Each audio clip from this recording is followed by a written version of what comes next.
Uh, Dear students, welcome to the show. Welcome to the Biofili. Uh, সবাই join দিয়ে দাও এবং তোমাদের বন্ধুদের মেনশন করে দাও এবং শেয়ার করে দাও।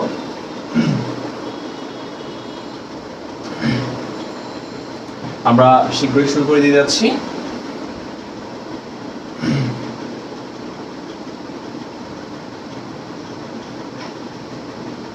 আমাকে একটু সবাই জানাও যে সাউন্ড এবং বোর্ডের লেখাগুলো একটু ক্লিয়ার আছে কিনা, আমাকে একটু জানাও কাইন্ডলি।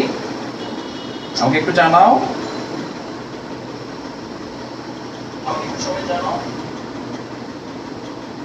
আমাকে একটু জানাও বোর্ডের লেখাগুলো ক্লিয়ার আছে কিনা, সবকিছু ক্লিয়ারলি দেখা যায় কিনা, আর সাউন্ডটা ক্লিয়ার আছে কিনা আমাকে একটু কাইন্ডলি জানাও প্লিজ। আর সবাইকে একটু মেনশন করে দাও। আমরা শুরু করতে যাচ্ছি। লেখাগুলো কি ক্লিয়ার আছে? একটু এই লেখাগুলো একটু দেখো, একটু ক্লিয়ার আছে কিনা জানাও। সব ক্লিয়ার? সবাইকে মেনশন করে দাও। আমরা শুরু করতে যাচ্ছি।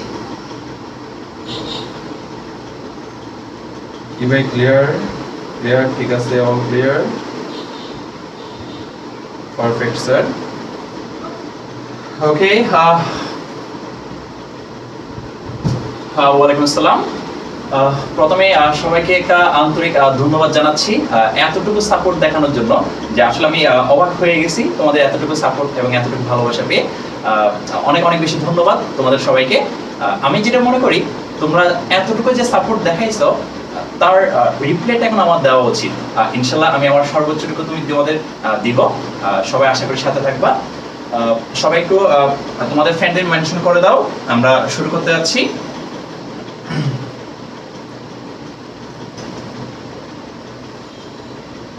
কিসের যেন আওয়াজ হচ্ছে? আচ্ছা, ওকে, আমি বিষয়টা দেখতেছি।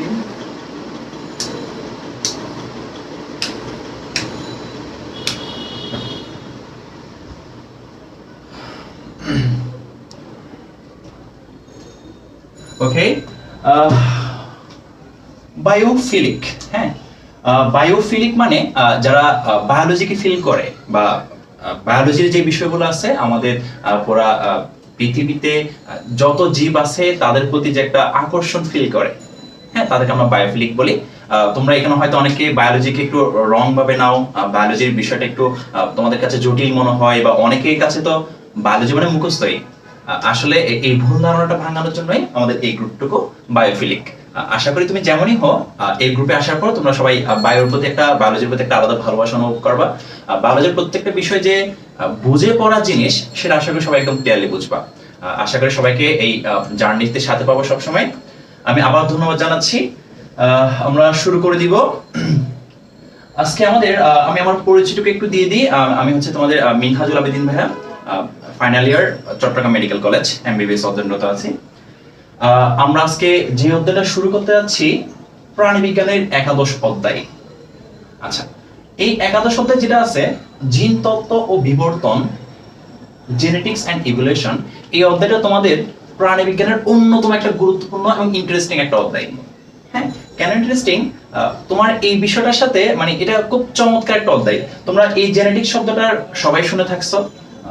ইভেন তোমার ভার্সিটি লেভেলে এই জেনেটিক্স নিয়ে পড়ে একটা অনার্সের কোর্স আছে।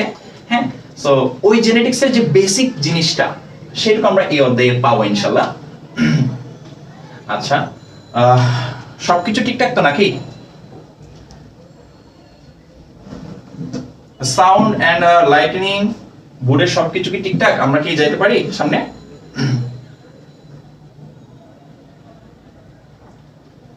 আচ্ছা, ওকে, আমরা শুরু করি, চলো। ওকে, জিন তত্ত্ব ও বিবর্তন, এই অধ্যায়টা আসলে দুইটা টপিকসে আমি ভাগ করতে পারি। তুমি নামেই দেখতে পাচ্ছ, একটা হচ্ছে জিন তত্ত্ব, আর যেটাকে আমরা জেনেটিক্স বলে থাকি ইংলিশে। বিবর্তন বা ইভলিউশন, এই দুটো সম্পূর্ণ আলাদা টপিকস, বাট একটার সাথে একটা খুব বেশি কোরিলেটেড। ইভেন এই থিওরিগুলো চলে আসার পিছনেও মানে একদম উৎপত্তি থেকেই তারা একটা আরেকটার সাথে খুব গভীরভাবে কি আছে, জড়িয়ে আছে। আমরা জিনিসগুলো সামনে গেলেই জানতে পারবো। আচ্ছা, আমরা এই জিন তত্ত্ব বা জেনেটিক্সে কি কি নিয়ে পড়াশোনা করব, তোমাদের অধ্যায়টা সম্পর্কে হালকা যদি একটু রিভিউ দিই। প্রথমেই জিন তত্ত্ব যদি আমাকে জানতে হয়, তাহলে আমাকে একটু হালকা ইতিহাস সম্পর্কে পড়াশোনা করব। এটা কিভাবে আসছে, এই জিন তত্ত্বের কনসেপ্টটা মানুষের মাথায় আসছে কিভাবে, কিভাবে এটা আবিষ্কার করছে, আমরা এগুলো সম্পর্কে হালকা একটু ইতিহাস জানবো। আচ্ছা, ইতিহাস জানার পর জেনেটিক্স শব্দটা শুনলেই তোমরা এই জেনেটিক্স সম্পর্কে আমি যদি বলি একটা মাত্র শব্দ জানো সবাই, তাহলে সেটা কি হতে পারে সেটা দেখে একটু বলো তো। আমি যদি বলি জেনেটিক্স, এই জেনেটিক্স সম্পর্কে কোনো নলেজই নাই মনে করো, বাট একদম নলেজ না থাকলেও একটা শব্দ সবাই জানো, সেটা কি বলো তো? জিন তত্ত্বের জনক গ্রেগর জোহান মেন্ডেল, মেন্ডেলের নাম সবাই জানো, ঠিক আছে? সো এই জেনেটিক্সের আবিষ্কারক বা এই জেনেটিক্সের জনক আমরা যাকে বলি গ্রেগর জোহান মেন্ডেল, সেই মেন্ডেলের বিখ্যাত দুটো সূত্র আছে। আমরা মেন্ডেলের দুটি সূত্র সম্পর্কে পড়াশোনা করব। সে এই দুটি সূত্র কিভাবে আবিষ্কার করছে, এই সূত্রগুলো দেওয়ার পিছনে তার যে লজিকগুলো ছিল, সূত্রগুলো কি মিন করে, আমরা এগুলো সবগুলো অনেক ডিটেইলসে পড়াশোনা করব। এবং এই দুটো সূত্র যখন দিছে, আমাদের জীব জগতে যতগুলো জীব আছে সবাই এই সূত্র দুটো মেনে চলার কথা, কিন্তু যেখানেই সাধারণ সেখানে কিছু কিছু ব্যতিক্রম থেকে যায় আমরা জানি। এই সূত্র দুটাও তার ব্যতিক্রম না। এই মেন্ডেলের যে দুটি সূত্র বলা হয়েছে, এই সূত্রের প্রত্যেকটা সূত্রে কিছু ব্যতিক্রম আছে। মেন্ডেলের সূত্রে ব্যতিক্রম, প্রথম সূত্রের 3টি ব্যতিক্রম আছে, দ্বিতীয় সূত্রের 3টি ব্যতিক্রম আছে। এই ব্যতিক্রমগুলো খুবই খুবই খুবই গুরুত্বপূর্ণ, এইচএসসি তে সিকিউ হিসেবে প্রায় আসে এখান থেকে, এবং অবশ্যই অ্যাডমিশনের জন্য খুবই মারাত্মক লেভেলে ইম্পর্টেন্ট এই ইনফরমেশনগুলো। আমরা ইনশাআল্লাহ এগুলো শিখব। এই মেন্ডেলের সূত্রের ব্যতিক্রমগুলো যদি আমার পড়া হয়ে যায়, সূত্রের ব্যতিক্রম পড়ার পর আমরা এখান থেকে কিছু ডিজিজ নিয়ে পড়াশোনা করব, যেগুলোকে আমরা বলি সেক্স লিঙ্ক ডিসঅর্ডার। জাস্ট নামটা একটু শুনে রাখো। সেক্স লিঙ্ক ডিসঅর্ডার জিনিসটা আসলে কি? যেই রোগগুলা, যেই ডিসঅর্ডার, ডিসঅর্ডার মানে কি? বিশৃঙ্খলা বা রোগ আমরা যেটাকে বলতেছি, যেগুলা পিতা মাতা হতে সন্তানে যায়। তোমরা প্রায় সময় শুনে থাকো ডায়াবেটিস একটা বংশগত রোগ, পিতা মাতার ডায়াবেটিস থাকলে সন্তানের ডায়াবেটিস হয়, ঠিক আছে? হিমোফিলিয়া একটা বংশগত রোগ, বর্ণান্ধতা একটা বংশগত রোগ, যেগুলো পিতা মাতা বা দাদা দাদি নানা নানি থাকলে সন্তানের হইতে পারে। এই রোগগুলোকে আমরা বলতেছি সেক্স লিঙ্ক ডিসঅর্ডার। খুবই মজার, খুবই ইন্টারেস্টিং কিছু টপিকস, আমরা সামনে এগুলো নিয়ে পড়াশোনা করব। এই সেক্স লিঙ্ক ডিসঅর্ডার পড়ার পর আমরা যেটা নিয়ে পড়াশোনা করব সেটা হচ্ছে ব্লাড গ্রুপিং নিয়ে। যদিও তোমার মনে হতে পারে এই ব্লাড গ্রুপিং এই জিনিসটা তো ভাই আমাদের রক্ত ও সঞ্চালন অধ্যায়ের, বাট এটা রক্ত সঞ্চালন অধ্যায় হওয়া সত্ত্বেও কেন এখানে জিন তত্ত্বে তাকে নিয়ে আসছে? খুব সুন্দর একটা কোয়েশ্চেন, এবং এটা আনসারটা আরো বেশি সুন্দর। যদি জানতে হয় সাথে থাকো, আমরা জানবো। যদি তোমার বাবার ব্লাড গ্রুপ যদি বি পজিটিভ হয়, তোমার মায়ের ব্লাড গ্রুপ যদি ও নেগেটিভ হয়, তাহলে তোমার ব্লাড গ্রুপ কি কি হতে পারে? এই টপিকসটা আমরা মেইন যে বইটা ফলো করি গাজী আজমল, সেখানে ব্যাখ্যা করা নাই। আমরা এগুলো অন্য একটা বই আছে, আলিম স্যারের বই এবং অন্যান্য স্যারের বই, হালকা হালকা কিছু কথাবার্তা লেখা আছে, ওখান থেকে আমরা এখানে এসে শিখবো, ঠিক আছে? তারপর ব্লাড গ্রুপিং এর পর এইটুকু হচ্ছে তোমার জিন তত্ত্ব। এখানে আর কিছু বিষয় আছে, এগুলোর সাথেই চলে আসবে। সো জিন তত্ত্ব থেকে আমরা এই 5টা টপিকস খুব ভালো করে পড়বো, এবং তুমি যদি এই 5টা টপিকস পড়ো তাহলে এখান থেকে তুমি মাস্ট একটা সিকিউ অবশ্যই কমন পেয়ে যাবা, এবং বোর্ড পরীক্ষায় 2 থেকে 3টা এমসিকিউ অবভিয়াসলি কমন পাবা। আচ্ছা, সো আমরা কি কি পড়বো? আমরা বিবর্তন নিয়ে কথাবার্তা বলবো ইনশাআল্লাহ সামনে। আগে আমরা জিন তত্ত্ব নিয়ে পড়াশোনা করি, সো এটা নিয়ে আমরা একটু সামনে আগাবো, চলো। আর কোন রকম কি প্রবলেম ফেস করতেছো কেউ? আমাকে একটু জানাও তো কাইন্ডলি, কোন রকম প্রবলেম ফেস করতেছো কিনা?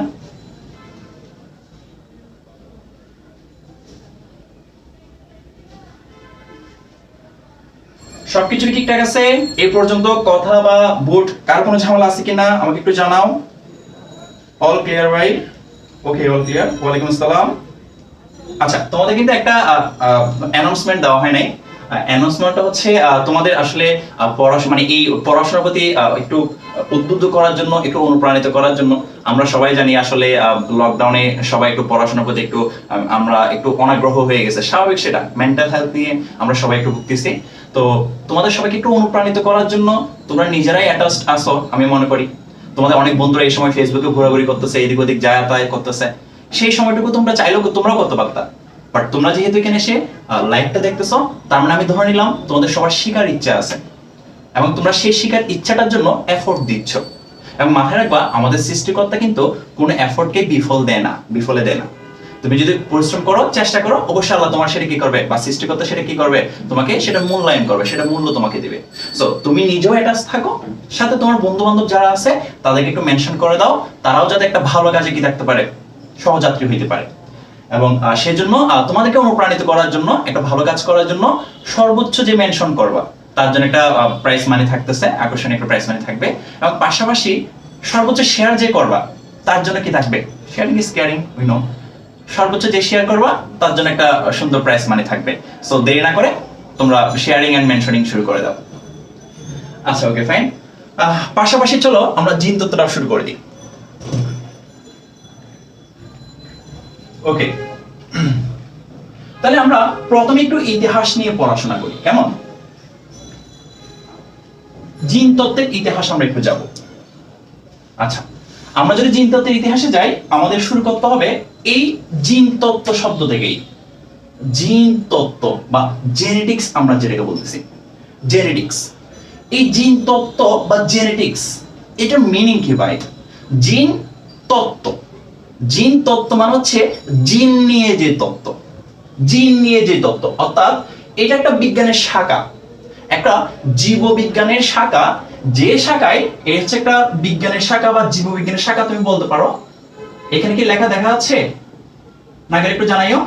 এটা হচ্ছে জীববিজ্ঞানের শাখা, যে শাখার মধ্যে আমরা কি কি ব্যাখ্যা করব? জিন নিয়ে ব্যাখ্যা করব। স্যার, জিন নিয়ে কি কি ব্যাখ্যা করব? জিনটা কি জিনিস, জিন এর গঠনটা কি রকম, এই জিনের কাজ কি রকম, এই জিনের বৈশিষ্ট্যগুলো কি কি, এবং এই জিনগুলো সঞ্চারিত হয় কিভাবে, এক বংশ থেকে আরেক বংশে যায় কিভাবে। এই জীববিজ্ঞানের যে শাখায়, জীববিজ্ঞানের যে শাখায় তোমার এই জিন সম্পর্কিত কথাগুলো আলোচনা করা হয়, জিনের গঠনটা কিরকম, আমরা এগুলো সবগুলো শিখবো এখন।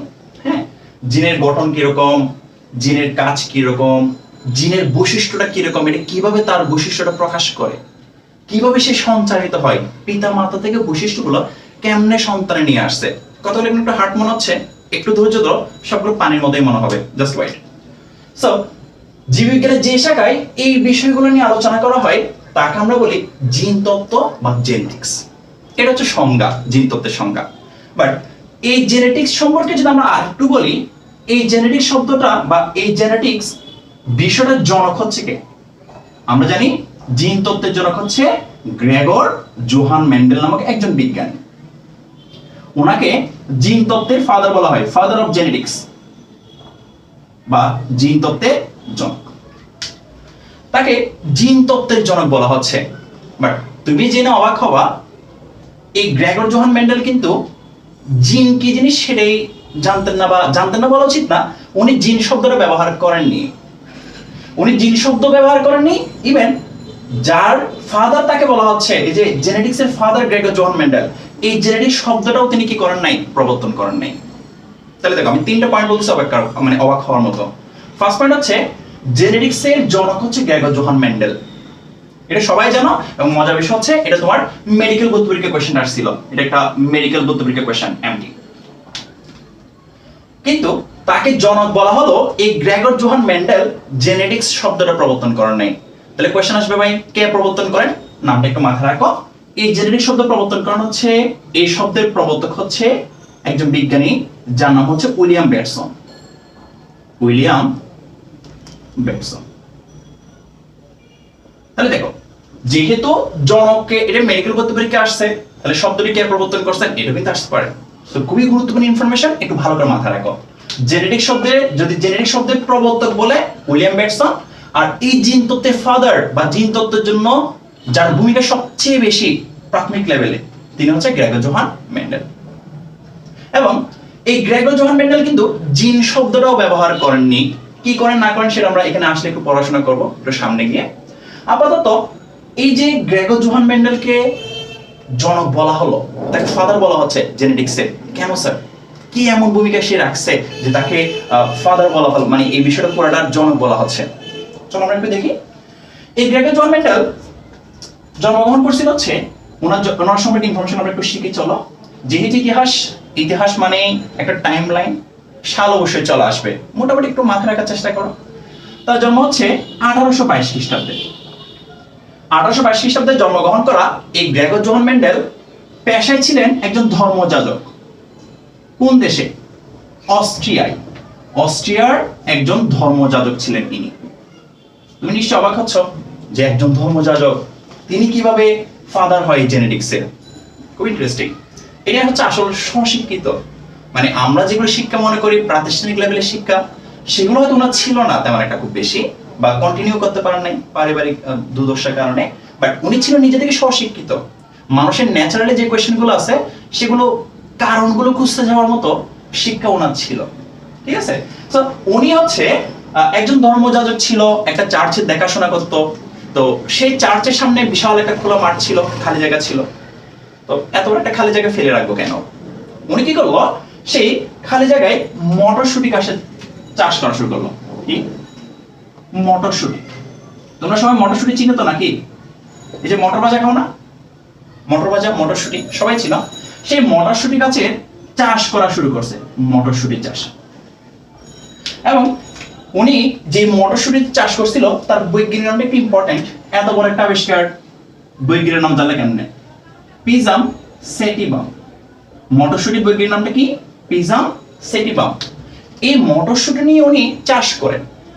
উনি কি করেন, প্রথমে কিছু মটরশুঁটি চারা নিয়েছিলেন, যে মটরশুঁটি চারার ফলগুলো ছিল হচ্ছে সবুজ রঙের। হ্যাঁ, কিন্তু উনি চাষ করলেন, ওইখান থেকে চারা উৎপাদন হলো, চারা থেকে মানে মটরশুঁটি ফললো, মটরশুঁটি অনেকগুলো বীজ পাওয়া গেল, সবগুলো কি ছিল? সবুজ কালারে ছিল মনে করো। পরবর্তীতে ওই মটরশুঁটি বীজগুলো আবার রোপণ করলো, আবার রোপণ করার পর আবার চারা উঠলো, ফুল হলো, ফল হলো, ফলেতেও মটরশুঁটি বীজ থাকলো ভিতরে। কিন্তু এখন দেখা গেল কিছু মটরশুঁটি বীজ সবুজ আছে, কিন্তু কিছু মটরশুঁটি বীজ হলুদ হয়ে গেছে। তখন উনি চিন্তা করা শুরু করলো, কি রে, রোপণ করলাম হচ্ছে সবুজ কালারের মটরশুঁটি, এখন এখানে আবার হলুদ কালারের মটরশুঁটি বীজ কতগুলো কোত্থেকে আসতেছে, এর কারণটা কি? এই কারণটা নিয়ে উনি গবেষণা করতে গিয়ে এত সুন্দর সুন্দর জিনিসপত্র উনি পেতে থাকলেন, এত কৌতূহল তার ছিল, তিনি প্রায় এই বিষয়টা নিয়ে 7 বছর গবেষণা করেন। প্রায় 1857 সাল থেকে 1863 সাল পর্যন্ত উনি কি করেন, এই মটরশুঁটি নিয়ে গবেষণা করেন। এবং সেক্ষেত্রে উনি প্রায় 34 প্রকারের মটরশুঁটি নিয়ে গবেষণা করেন। মানে যত প্রকার মটরশুঁটি ছিল, তাদের যে ভিন্ন ভিন্ন বৈশিষ্ট্যগুলো ছিল, সবগুলো নিয়ে উনি গবেষণা শুরু করলেন। এবং গবেষণা শেষে উনি যে চমৎকার একটা ফলাফল পেলেন, সেই ফলাফলটা কি করলেন, উনি তখনকার যে বিজ্ঞানের একটা সংস্থা ছিল ওদের অস্ট্রিয়ার ব্রুন নামক শহরে উনি ছিলেন। সেই ব্রুন নামক শহরে বিজ্ঞানীদের একটা সংস্থা ছিল, যার নাম হচ্ছে Burne society of Burne natural history society. এই ব্রুন ন্যাচারাল হিস্টোরি সোসাইটি নামক বৈজ্ঞানিক সংস্থায় উনি কি করেন, ওনার গবেষণাপত্র জমা দেন। উনি যে গবেষণা করে যে জিনিসগুলো পাইছেন সেগুলো কি করেন, জমা প্রদান করেন। ঠিক আছে, আচ্ছা, সাউন্ড নিয়ে তার কোনো ঝামেলা হচ্ছে না? সাউন্ড বা কোনো লাইটিং নিয়ে তো কোনো ঝামেলা হচ্ছে না আশা করি। সো দেখো, আমি এখানে ইতিহাসটুকু একটু তুলে দেওয়ার চেষ্টা করছি। আমাদের যাকে ফাদার বলা হচ্ছে, জিনতত্ত্বের যাকে ফাদার বলা হচ্ছে, গ্রেগর জোহান মেন্ডেল। তিনি 1822 খ্রিস্টাব্দে জন্মগ্রহণ করেন এবং তিনি অস্ট্রিয়া নামক দেশের ধর্মযাজক ছিলেন। বলতে পারো ভাই এই ইনফরমেশনগুলো কেন এত বেশি ইম্পর্টেন্ট, হিস্টোরি একটু পড়লেই হয়। মজার বিষয় হচ্ছে এই যে তিনি যে অস্ট্রিয়াতে ধর্মযাজক ছিলেন, এটাও মেডিকেল পত্রিকা আসছে একবার। তাহলে তুমি দেখো, তুমি মাত্র 10 থেকে 15 মিনিট ক্লাস করছো, এর মধ্যে তুমি 2টা মেডিকেল পত্রিকা কোশ্চেন পেয়ে গেছো। যেখানে এমটি দেখবা এরকম সিরিয়াসলি নিতে হবে। কেন, ওই বছর হয়তো পোলাপাইনটা পুরো জিন তত্ত্ব ধরে খাইয়ে গেছিল পুরোটা, কিন্তু এমসিকিউ আসছিল এই ইনফরমেশনটা এন্ড এই ইনফরমেশনটা। এবং যেখান থেকে ইনফরমেশনটা আসছে তার আশেপাশের যে লাইনগুলো আছে এগুলো গুরুত্বপূর্ণ, এখান থেকে ইনফরমেশনগুলো ভর্তি পরীক্ষায় আসতে পারে। সো এগুলো আমাকে সিরিয়াসলি নিতে হবে। তো উনি এরপর মটরশুঁটি চাষ করা শুরু করলো। একটা মটরশুঁটি চাষ যখন করলো, উনি যখন কিছু ভিন্নতা পাইলো, কৌতূহল জেগে গেল, উনি চাষ করতে থাকলো। প্রায় 34 প্রকার উদ্ভিদ, 34 প্রকার মটরশুঁটি নিয়ে এসে কি করলো, চাষ করলো। এবং যে ফলাফলগুলো পাইছিল এই 7 বছর ধরে, সেই ফলাফলগুলোকে একটা সুন্দর করে লিখে ব্রুন ন্যাচারাল হিস্টরি সোসাইটিতে জমাদান করছিল। কিন্তু দুর্ভাগ্যের বিষয় হচ্ছে তখনকার মানুষরা এইটাকে অত বেশি প্রায়োরিটি দেয় নাই। মানে বলতেছে এত প্রকার মটরশুঁটি আছে, সেখানে এত চারা, এত ধরনের বৈশিষ্ট্য দেখাচ্ছে, বা এই বিষয় আমি মটরশুঁটি দিয়ে কি করবো, বা তখনকার যে মানুষগুলো ছিল ওগুলো এটার গুরুত্ব বুঝতে পারে নাই, এটা অত বেশি প্রচারও হয় নাই, সো এটা তেমন একটা প্রকাশিত হয় নাই, উনি জীবদ্দশায় কোনো ক্রেডিটও পান নাই এটার। উনি পরবর্তীতে 1884 সালে মৃত্যুবরণ করেন। 1884 সালে কি করেন? মৃত্যুবরণ করেন। এই হচ্ছে আমাদের ফাদার গ্রেগর জোহান মেন্ডেলের হিস্টোরি। তুমি এই কয়েকটা ইনফরমেশন মাথা রাখো, তাহলে হয়ে যায়। তুমি আমাকে এখান থেকে কয়েকটা কোয়েশ্চেন করতে পারো। পৃথিবীতে এই পর্যন্ত যত কিছু আবিষ্কৃত হয়েছে সবগুলোর পিছনে কেন, কি, কিভাবে, এই কোয়েশ্চেনগুলো কিন্তু দায়ী। হ্যাঁ, আমাকে কোয়েশ্চেন করতে পারো, ভাই এত প্রকার গাছ থাকতে কেন তিনি মটরশুঁটি বেছে নিছেন? হয় এটার রিজনটা কি? খুব সুন্দর 5-6টা কারণ আছে, এবং এটা লাকিলি বলা যায়। লাকিলি উনি মটরশুঁটি গাছকে চুজ করছিলেন, অন্য কোনো গাছকে চুজ করলে হয়তো উনি এটা আবিষ্কার করতে নাও পারতেন। এবং এই রিজনটা যদি জানতে হয় আমরা নেক্সট ক্লাসে একটু অপেক্ষা করতে হবে। এই টপিকসটুকু আমরা নেক্সট ক্লাসে পড়াশোনা করব ইনশাআল্লাহ। সো আমি একটু মুছে দিচ্ছি, তোমরা যদি একটু স্ক্রিনশট নেওয়ার চেষ্টা করো, করে ফেলতে পারো, অথবা চাইলে একটু লিখে ফেলতে পারো খাতায়। এই পাশে যে বিষয়গুলো আছে আমি ওদিকে যাচ্ছি আস্তে আস্তে। হ্যাঁ, তো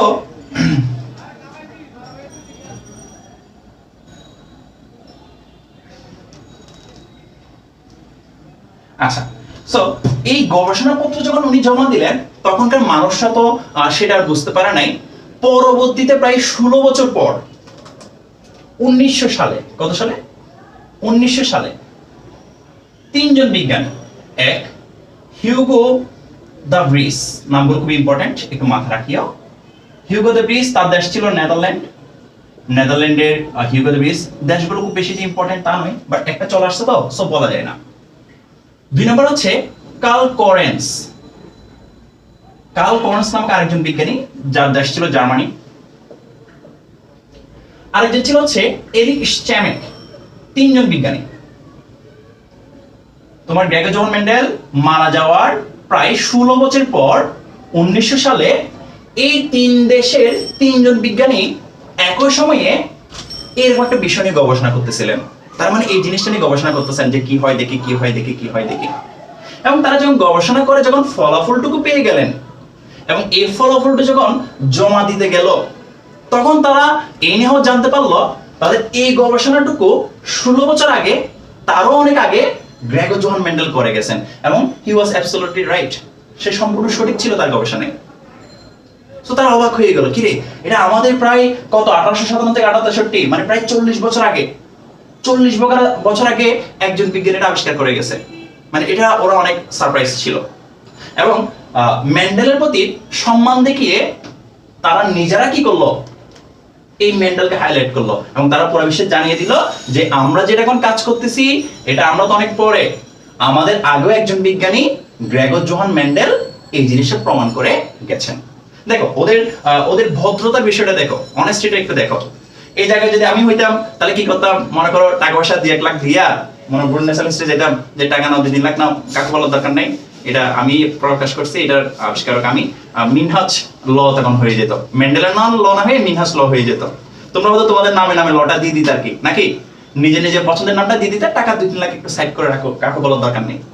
কিন্তু এরা এই এত বেশি অনেস্ট, এত বেশি ভদ্র বিদায়, তারা এত বেশি এগিয়ে, সহজ ভাষায় যেটা, ঠিক আছে, অনেস্টলি দ্য বেস্ট পলিসি, আমরা সবাই জানি এটা। সো তারা কি করলো, এই জিনিসটা পুরো বিশ্বে জানালো, সব জায়গায় প্রচার করা শুরু করলো যে এরকম একটা ঘটনা, নিউজ পেপারে হেডলাইন হয়ে গেছে যে এত বছর আগে এরকম একটা জিনিস আবিষ্কার করছে। এবং আর একটা মজার বিষয় কি জানো, আমরা মেন্ডেলের 2টো সূত্র পড়ি না, এই সূত্র কিন্তু উনি পুরোপুরি দিয়ে যান নাই। খেয়াল কর কি বলতেছে, বলছিলাম উনি গবেষণাপত্র জমা দিয়েছেন, উনি খালি ব্যাখ্যা দিয়েছেন, কি হতে কি হচ্ছে না হচ্ছে ব্যাখ্যা দিয়েছেন, প্রমাণ দিয়েছেন। কিন্তু 2 লাইনে যে সূত্রটা আমরা পড়ি সেই সূত্রটাও মেন্ডেল দেন নাই, বা মেন্ডেল পুরোপুরি জিনিসটা সুন্দর করে লিখেন নাই। খেয়াল করো, তাহলে মেন্ডেলকে জনক বলা হলো। আমি 3টা বিষয় বলছি, 3টা পয়েন্ট বলছি। সে জিন তত্ত্বের জনক, ঠিক আছে, বাট সে জেনেটিক্সের শব্দের প্রবর্তক নয়। সে জিন শব্দটা কি জানতো না। এবং মেন্ডেলের যে 2টা সূত্র আমরা এখন বলতেছি, সেই সূত্র 2টা কিন্তু মেন্ডেল দেন নাই। এই সূত্র 2টা সুন্দর করে সাজিয়ে লিখছেন কে জানো? বিজ্ঞানী কার্ল করেন্স। এই কার্ল করেন্স কি করেন, মেন্ডেলের যে গবেষণাপত্র ছিল, মেন্ডেলের যে গবেষণাপত্র ছিল সেই গবেষণাপত্রকে দুটি সূত্রের সাহায্যে উপস্থাপন করেন, দুটি সূত্রের সাহায্যে উপস্থাপনযোগ্য বলে প্রচার করেন। দেখো কতটুকু অনেস্ট বা কতটুকু বলতে এটা পসিবল, কতটুকু হাম্বল হলে এটা পসিবল। প্রচার করেন। সো এই হচ্ছে আমাদের মোটামুটি হিস্টোরি, যে আমাদের মেন্ডেলের থিওরিগুলো কোত্থেকে চলে আসছে। ঠিক আছে, আচ্ছা সাউন্ড ক্লিয়ার না বলতেছে একজনে, লেখাগুলো বেশি ছোট দেখাচ্ছে। আচ্ছা আমি একটু বড় করে লেখার চেষ্টা করতেছি। আচ্ছা আর কারো কি কোনো সমস্যা দেখা যাচ্ছে? নিচে লেখা দেখা যাচ্ছে না? না, আচ্ছা আমি একটু ঠিক করার চেষ্টা করতেছি জিনিসটা। ওকে, এই যে এইটুকু যে বিষয় করলাম, এইটুকু বিষয়ের মধ্যে কি কারো কোনো কোশ্চেন আছে বা কেউ কিছু বুঝো না এরকম আছে? আমি আবার একটু ক্লিয়ার করি, আবার একটা পয়েন্ট ক্লিয়ার করতেছি যেটা তোমরা কনফিউজ হইতে পারো। মেন্ডেল জেনেটিক্সের জনক, উনি গবেষণা করছে, ঠিক আছে, কিন্তু জেনেটিক্স শব্দটা উনি প্রবর্তন করেন নাই, প্রবর্তন করছে উইলিয়াম বেটসন। প্রবর্তন করছে কে? William Bateson, first one. Second, gene যে একটা শব্দ আছে, সেই জিন শব্দটা কি উনি জানতেন না। এই জিনিসটা আমি একটু এক্সপ্লেইন করবো জিনের ওখানে গিয়ে। 3 নাম্বার, মেন্ডেলের যে আমরা দুইটা সূত্র পড়ি, সেই সূত্র দুইটা কিন্তু ডাইরেক্টলি উনি দেন নাই। সূত্রগুলো ওনার গবেষণাপত্র থেকে সূত্রগুলো নিয়ে আসছে হচ্ছে কার্ল লরেন্স। তোমরা যারা ফিজিক্স পড়াশোনা করো, ফিজিক্সের ফার্স্ট পেপারের প্রথম অধ্যায়ে তোমরা তত্ত্ব আর সূত্রের মধ্যে পার্থক্য জানো। তত্ত্ব হচ্ছে পুরোটা প্রমাণ ব্যাখ্যা সহ, আর সূত্র হচ্ছে পুরো ব্যাখ্যাটাকে 2-3টা লাইনে উপস্থাপন করা। ঠিক আছে, সো মেন্ডেলের সূত্রগুলো মেন্ডেল দেন নাই, দিছে কে? Curl Lawrence. এইটুকু হচ্ছে বিষয়। এখন সেই মেন্ডেলের সূত্রটা আসলে কি বোঝাচ্ছে বা জিন তত্ত্বের বিষয়গুলো আসলে কি, আমরা সেদিকে যাওয়ার আগেই ইতিহাসটুকু শেষ করলাম। আশা করি ইতিহাসটুকু মোটামুটি সবাই বুঝছো। ঠিক আছে, যদি ইতিহাসটুকু জানো, ভাই কিসের ইতিহাস জানলাম, চলো সেদিকে যাই, একটু দেখি। আচ্ছা আমি তোমাদের সবাইকে একটা চ্যালেঞ্জ দিতে চাই। সেই চ্যালেঞ্জটা হচ্ছে কি, আসলে দেখো মানে আমরা ইভলিউশন তো পড়বো, fittest, survival of the fittest. Survival of the fittest একটা কথা আছে, যেটা বিবর্তনের মূল থিওরি বলা যায়। মানে যে সবচেয়ে বেশি যোগ্য সেই সার্ভাইভ করবে। এখানে ঠিক সেম। এই যে তোমরা লাইভ ক্লাস করতেছো না, প্রথম দিকে 100-150 মধ্যে ছিলা, এখন হয়তো আস্তে আস্তে দেখা যায় ডাউন হচ্ছে। ট্রাস্ট মি, যারা এখানে সার্ভাইভ করতে পারবা, হয়তো ফুল পর্যন্ত ক্লাসটা করবা, অনেক কিছুই জানতে পারবা, এবং তুমি অবশ্যই অন্যদের চেয়ে আগায় থাকবা। এবং এই আগায় থাকাটা তোমার ফিটেস্ট, তোমাকে ফিটেস্ট বানাচ্ছে, যেটা তোমার সার্ভাইভে হেল্প করবে। সো আমি তোমাদের একটা সবাইকে চ্যালেঞ্জ দিচ্ছি, দেখি আমার সাথে একটা চ্যালেঞ্জ নাও। আমি আজকে এখানে যতক্ষণ দাঁড়ায় আছি, তোমরা ঠিক ততক্ষণ মোবাইলে থাকবা এবং ফুল লাইভ ক্লাসটা করবা। যদি কারো কোনো প্রবলেম হয় বা কিছু প্রবলেম হয় আমাকে জানাও, আমি দেখতেছি। সো চ্যালেঞ্জ অ্যাকসেপ্ট করছো? দেখি সবাই অ্যাকসেপ্টেড বলো তো। যদি চ্যালেঞ্জটা অ্যাকসেপ্ট করে থাকো তাহলে আমাকে একটু জানাও, চ্যালেঞ্জ কি অ্যাকসেপ্টেড হইছে? স্যার আপনার জন্য দেখতেছি না। ওকে ম্যাডাম প্লিজ দেখেন।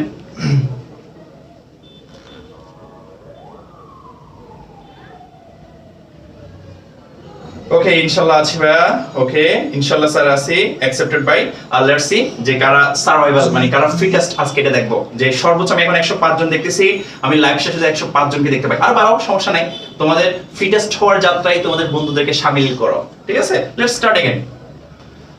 সো আমরা এখন জিন তত্ত্ব কি জিনিস সেটা নিয়ে একটু পড়াশোনা করব, যে আসলে জিন তত্ত্বটা কি। আমাদের বাঙালিদের একটা স্বভাব আছে, বুঝছো, যখন আমাদের কারো বাসায় একটা বাচ্চা হয়, তখন আমরা সবাই দল বল মিলে বাচ্চাটা দেখতে যাই, যে দেখি বাচ্চাটা দেখে কেমন হয়েছে।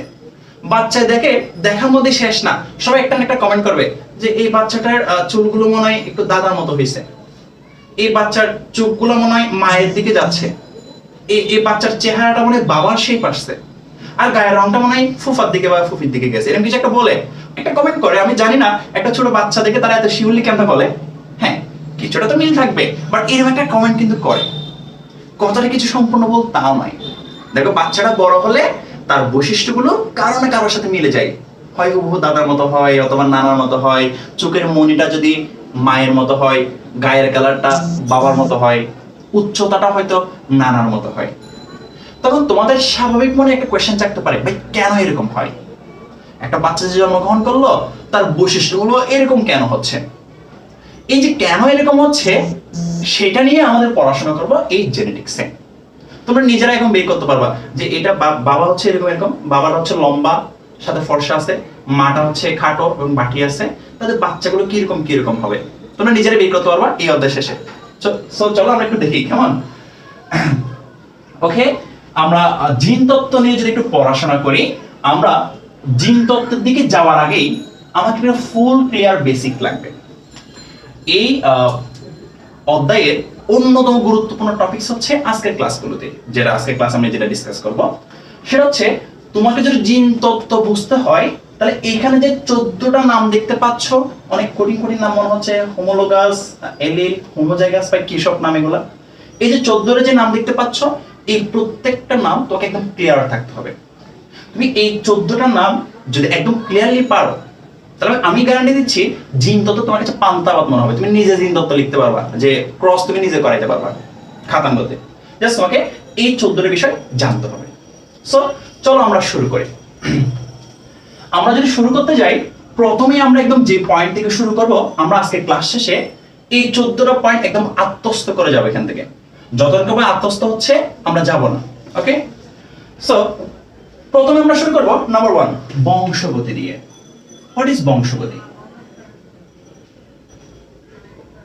আমি যদি বংশগতির সংজ্ঞাটা একটু বলি সহজ ভাষায়, এক বংশ থেকে বৈশিষ্ট্যগুলা যে প্রক্রিয়ায় অপর একটি বংশে যায়, এক বংশ হতে অপর বংশে বৈশিষ্ট্য যাওয়ার প্রক্রিয়াটা হচ্ছে বংশগতি। প্লিজ একটু খেয়াল করো, এখানে বংশ বলতে চৌধুরী বংশ থেকে খান বংশে বৈশিষ্ট্য যাবে এরকম বোঝাচ্ছি না। হ্যাঁ, এমন না যে চৌধুরী বংশে কিছু বৈশিষ্ট্য আছে এগুলো খান বংশে, নো নো, এটা না। এখানে বংশ বলতে কি বোঝাচ্ছি? বংশ বলতে মনে করো আমাদের দাদা দাদি নানা নানি এরা একটা জেনারেশন বা এরা একটা বংশ। বায়োলজির ভাষায় আমাদের যে পিতা মাতা আছে এটা আর একটা বংশ। এই যে আমি তুমি আমরা আছি, আমরা আর একটা বংশ। আর আমাদের তোমাদের যে বাচ্চা কাচ্চারা হবে তারা আর একটা বংশ। তাহলে দেখো এই যে দাদা দাদি নানা নানি থেকে বৈশিষ্ট্যগুলো আমাদের কাছে আসছে, সরি আমাদের আব্বা আম্মুর কাছে আসছে, আব্বু আম্মু থেকে বৈশিষ্ট্যগুলো আমাদের কাছে আসছে, এবং আমাদের থেকে বৈশিষ্ট্যগুলো আমাদের বাচ্চা কাচ্চায় যাবে। তাহলে এই যে এক বংশ থেকে দাদা দাদি নানা নানির বংশ থেকে পিতা মাতার বংশে জেনারেশনে, জেনারেশন বলে তুমি একটু বেশি বুঝবা, যে বৈশিষ্ট্যগুলো আসার প্রক্রিয়া সেটা হচ্ছে কি বংশগতি প্রক্রিয়া। তো সহজ ভাষায় যদি বলি, পিতা মাতা মানে পিতা মাতা হচ্ছে একটা জেনারেশন, পিতা মাতা হতে বৈশিষ্ট্যগুলা কি বৈশিষ্ট্য ভাই? উচ্চতা কতটুকু হবে, গায়ের কালার কত হবে, তোমার চোখের কালার কিরকম হবে, এগুলো হচ্ছে বৈশিষ্ট্য। এই পিতা মাতা হতে বৈশিষ্ট্যগুলো যে প্রক্রিয়ায় যে প্রসেসে কোথায় যাবে? সন্তানে যায়, সন্তানে সঞ্চারিত হয়, সন্তানে গিয়ে বৈশিষ্ট্যগুলো প্রকাশ ঘটে, তাকে আমরা বংশগতি বলি। তাকে আমরা কি বলি? বংশগতি বলি। অর্থাৎ পিতা মাতা হতে সন্তানের বৈশিষ্ট্য আসার প্রক্রিয়া। আবার বলো, পিতা মাতা হতে সন্তানে বৈশিষ্ট্য আসার প্রক্রিয়াকে আমরা কি বলি? বংশগতি বলি। যেটাকে আমরা ইংলিশে বলি হচ্ছে হেরিডিটি। হেরিডিটিও বলা হয় বা ইনহেরিটেন্সও বলা হয়, যাই হোক। সো বংশগতি, আমরা বংশগতিটুকু তাহলে মোটামুটি ক্লিয়ার। এই বংশগতি ক্লিয়ার হইলে ভাই পিতা মাতা হতে সন্তানের বৈশিষ্ট্য আসবে। কিভাবে আসবে? কে বহন করে নিয়ে আসবে? এটা হচ্ছে কিছু কোয়েশ্চেন আসতেছে সব। এই কোয়েশ্চেনগুলো আনসার জানতে হলে আমাকে যাইতে হবে এই 2 নম্বর পয়েন্টে। আমার নাম্বার 1 পয়েন্ট ডান, আমরা এখন যাব নাম্বার 2 তে। এবং নাম্বার 2টা হচ্ছে কি জিন।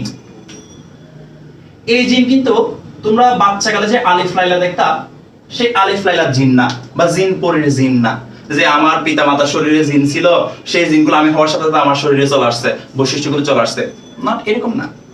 এই জিনটা হচ্ছে কি, যদি জিনের সংজ্ঞাটা আমি বলতে যাই তাহলে 2-1টা পয়েন্ট বলা যায়। ফার্স্ট পয়েন্ট, এই জিনটা হচ্ছে ডিএনএ এর একটি খন্ডাংশ। ডিএনএ এর খন্ডাংশ, ডিএনএ এর অংশ। ভাই ডিএনএ এর অংশ মানে কি? ডিএনএ কি তোমরা সবাই বেসিক লেভেলে ডিএনএ কি জানো? আমি যদি একটা কোষ আঁকি, মনে করো এটা একটা কোষ বা সেল মনে করো, ঠিক আছে? এই কোষ বা সেলের মাঝখানে যে প্রাণ কেন্দ্রিকা থাকে, সেই প্রাণ কেন্দ্রিকা আমরা কি বলি? Nucleus, right? আমি একদম যারা এসএসসি 2021 ছিল, এসএসসি 2023 তাদের জন্য একদম ডিপ লেভেল থেকে বলতেছি। কোষের মাঝখানে যে প্রাণ কেন্দ্রিকা থাকে দ্যাট ইজ নিউক্লিয়াস।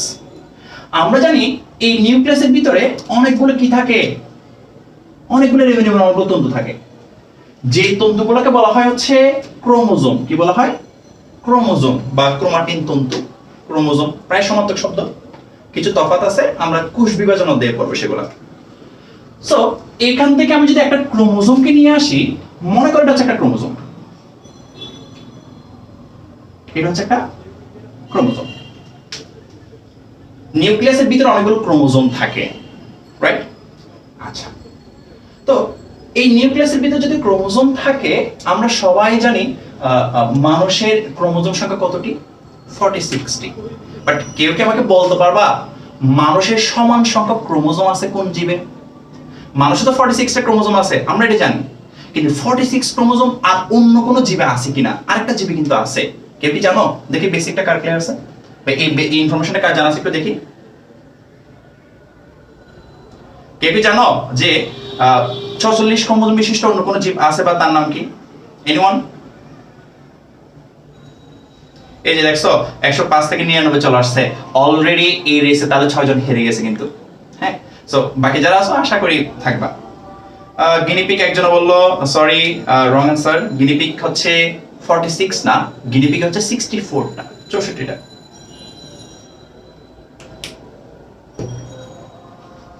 বানর নো, মানকি নো, হয় নাই। এনিওয়ান? কেউ পারবা? কেউ পারবা? দেখি। এই যে একজন পারছে, and that is Trisha Ahmed. Very good Trisha. এটা হচ্ছে রেশম পোকা। দেখো মানুষের 46টা ক্রোমোজোম আছে, আর একটা 46 ক্রোমোজোম বিশিষ্ট জীব হচ্ছে রেশম পোকা। এটা তোমরা বোটানির প্রথম অধ্যায়ে পড়বা ইনশাআল্লাহ। ঠিক আছে? ওকে, ঠিক আছে। সো এটা হচ্ছে ক্রোমোজোম। আমরা সবাই জানি ক্রোমোজোম কি দিয়ে গঠিত। ক্রোমোজোম মানে হচ্ছে ডিএনএ। এই ক্রোমোজোম ভিতরে এই পেঁচানো যে অংশগুলো থাকে এগুলো হচ্ছে কি? ডিএনএ। এই ক্রোমোজোমের ভিতরে যে পেঁচানো অংশগুলো থাকে এগুলো হচ্ছে কি? ডিএনএ। সো আমি এই ক্রোমোজোম থেকে আমরা ডিএনএটাকে বের করে নিয়ে আসলাম। এই যে ডিএনএ, এটা হচ্ছে একটা ডিএনএ। ঠিক আছে? এখন এই ডিএনএ এর একটা খণ্ড, মনে করো এই ডিএনএ এইটুকু অংশ আমার উচ্চতা নির্ধারণ করে, আমি কতটুকু লম্বা হব সেইটুকু নির্ধারণ করে এই ডিএনএ এর একটা খণ্ড, এইটুকু অংশ। ডিএনএ এর এইটুকু অংশ মনে করো নির্ধারণ করে আমার গায়ের রং কিরকম হবে। মনে করো ইমাজিন, এরকম করে কিন্তু মানে ডিএনএ থেকে আমাদের বৈশিষ্ট্যগুলো সব প্রকাশিত হয়। মনে করো ডিএনএ এইটুকু অংশ নির্ধারণ করবে আমার চোখের রং কি হবে। সেটা কি ঐশ্বরিয়ার মতো ক্যাটসাই হবে, নাকি আমাদের মতো ব্রাউন, ডিপ ব্রাউন কালার হবে? ডিপেন্ড করবে মনে করো এই ডিএনএ একটা অংশের উপর। তাহলে আমি এখান থেকে বলতে পারি এই যে ডিএনএ একটা খন্ডাংশ, ডিএনএ একটা খন্ডাংশ, ডিএনএ একটা খন্ডাংশ যেটি জীবের বৈশিষ্ট্য প্রকাশ করে। এই যে বৈশিষ্ট্য প্রকাশ করতেছে, উচ্চতা কতটুকু হবে, গায়ের রং কতটুকু হবে, চোখের রং কতটুকু হবে। তাহলে ডিএনএ একটা খন্ডাংশ যা জীবের বৈশিষ্ট্য নিয়ন্ত্রণ করে, যা জীবের কি নিয়ন্ত্রণ করে? বৈশিষ্ট্য নিয়ন্ত্রণ করে। যা জীবের বৈশিষ্ট্য নিয়ন্ত্রণ করে তাকে আমরা কি বলি? জিন বলি। তাকে আমরা কি বলবো? জিন বলবো।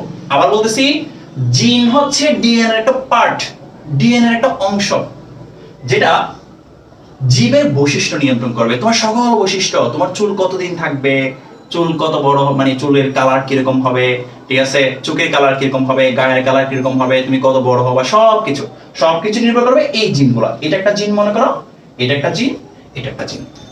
জিন বিষয়টা ক্লিয়ার? সবাই বুঝতেছ?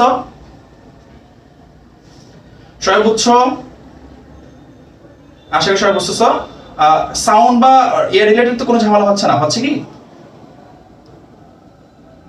আচ্ছা ভাই, নামাজের জন্য একটু বিরতি দিয়ে আমরা প্রায় আগামী 30 মিনিট পর হতে ক্লাসটা শেষ হয়ে যাবে।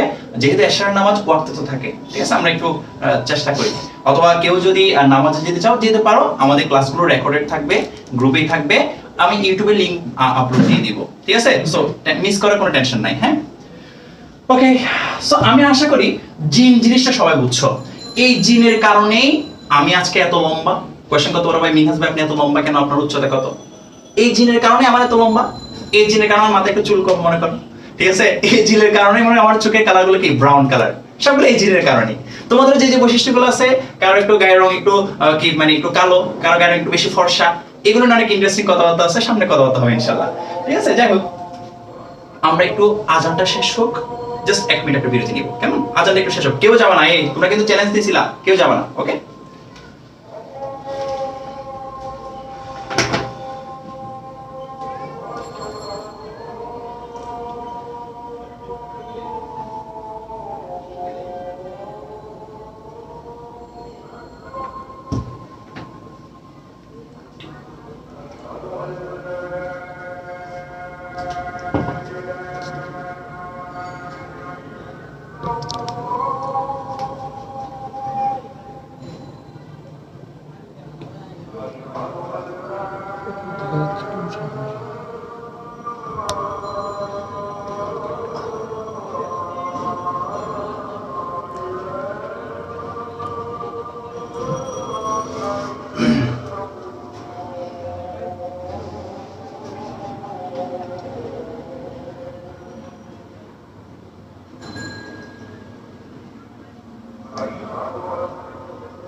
ওকে, ওয়েলকাম ব্যাক আমাদের সেশন নাম্বার 2 তে। একজন একটা কোশ্চেন করছে, মাইম খুব সুন্দর একটা কোশ্চেন করছে, ভাই এই জিনটাকে ফ্যাক্টর বলা হয় কেন? আমি এখন সেদিকে যাচ্ছিলাম। আমি আগেই বলছিলাম মেন্ডেল যখন গবেষণা করছিল তখন জিন শব্দটার প্রবর্তন ছিল না, জিন শব্দটা প্রচলিত হয় নাই। তখন মেন্ডেল কি করেন, এই জিনকে নামকরণ করেন হচ্ছে ফ্যাক্টর। উনি বলেন উনি জিন কি জিনিস সেটা জানতো না। উনি বলতেন কি জানো, যে এই উদ্ভিদে এমন একটা ফ্যাক্টর আছে, ফ্যাক্টরের বাংলা অর্থ কি? উপাদান। এমন একটা উপাদান আছে যেটা বংশগতির জন্য দায়ী, যেটা বৈশিষ্ট্য পরিবহন করে। এক্সাক্ট কোনো নাম দিতে না পেরে উনি উপাদান বা ফ্যাক্টর নামক একটা ওয়ার্ড ইউজ করে। মাইন আনসার পাইছিস? কারো যদি কোনো কোশ্চেন থাকে প্লিজ জানাতে পারো, আমি তোমাদের কোশ্চেনগুলো দেখতেছি। হ্যাঁ, সো ওকে, আমরা আবার স্টার্ট করে চলো। সবাই মেনশন করতে থাকো, ঠিক আছে? তোমাদের অনেকের হয়তো রেস হচ্ছে, এটা অদৃশ্য একটা রেস, যে কে জয়ী হতে যাচ্ছে আমরা জানবো ইনশাআল্লাহ শীঘ্রই। মেনশন করতে থাকো, শেয়ার করতে থাকো, ঠিক আছে? সো আমরা জিন যখন সম্পর্কে জানলাম, জিনটা কি? সহজ ভাষায় দুইটা লাইন, এটা ডিএনএ এর একটা অংশ, ডিএনএ এর একটা পার্ট, যেটা জীবের বৈশিষ্ট্য নিয়ন্ত্রণ করে, যেটা জীবের বৈশিষ্ট্য নিয়ন্ত্রণ করে। আশা করি এটুকু সবাই বুঝছো। আমরা এরপর একটা পয়েন্ট এখানে লিখতে ভুলে গেছিলাম, যেটা খুবই গুরুত্বপূর্ণ, এন্ড দ্যাট ইজ লুকাস। আমরা এই লুকাসটা নিয়ে একটু পড়াশোনা করব। আমি এটাকে নাম্বার 3 করতেছি, সিকোয়েন্সটা একটু চেঞ্জ হবে, কেমন? Lucas, what is Lucas? এই লোকাস ওয়ার্ডটা কার সাথে মিল আছে তোমাদের মনে হয় বলো তো? দেখি তোমরাই বলো, লোকাসটা কার সাথে মিল আছে? রাইট, অনেকের মাথায় সঠিকটাই ঘুরতেছে, লোকেশন। লোকাস মানে লোকেশন, যে কোথায় অবস্থিত, তার অবস্থানটা কোন জায়গায়। সহজ ভাষায় এই যে এত বড় একটা ডিএনএ, ভাই এই ডিএনএ এর মধ্যে কোন জিনটা কোথায় অবস্থিত, আমার উচ্চতার জিনটা কই, গায়ের রঙের জিনটা কোথায় অবস্থিত, চোখের রঙটা কোথায় অবস্থিত, এদের সুনির্দিষ্ট কিন্তু একটা অবস্থান আছে। যেমন যদি জিজ্ঞেস করি আমার অবস্থানটা কোথায়, যদি জিজ্ঞেস করি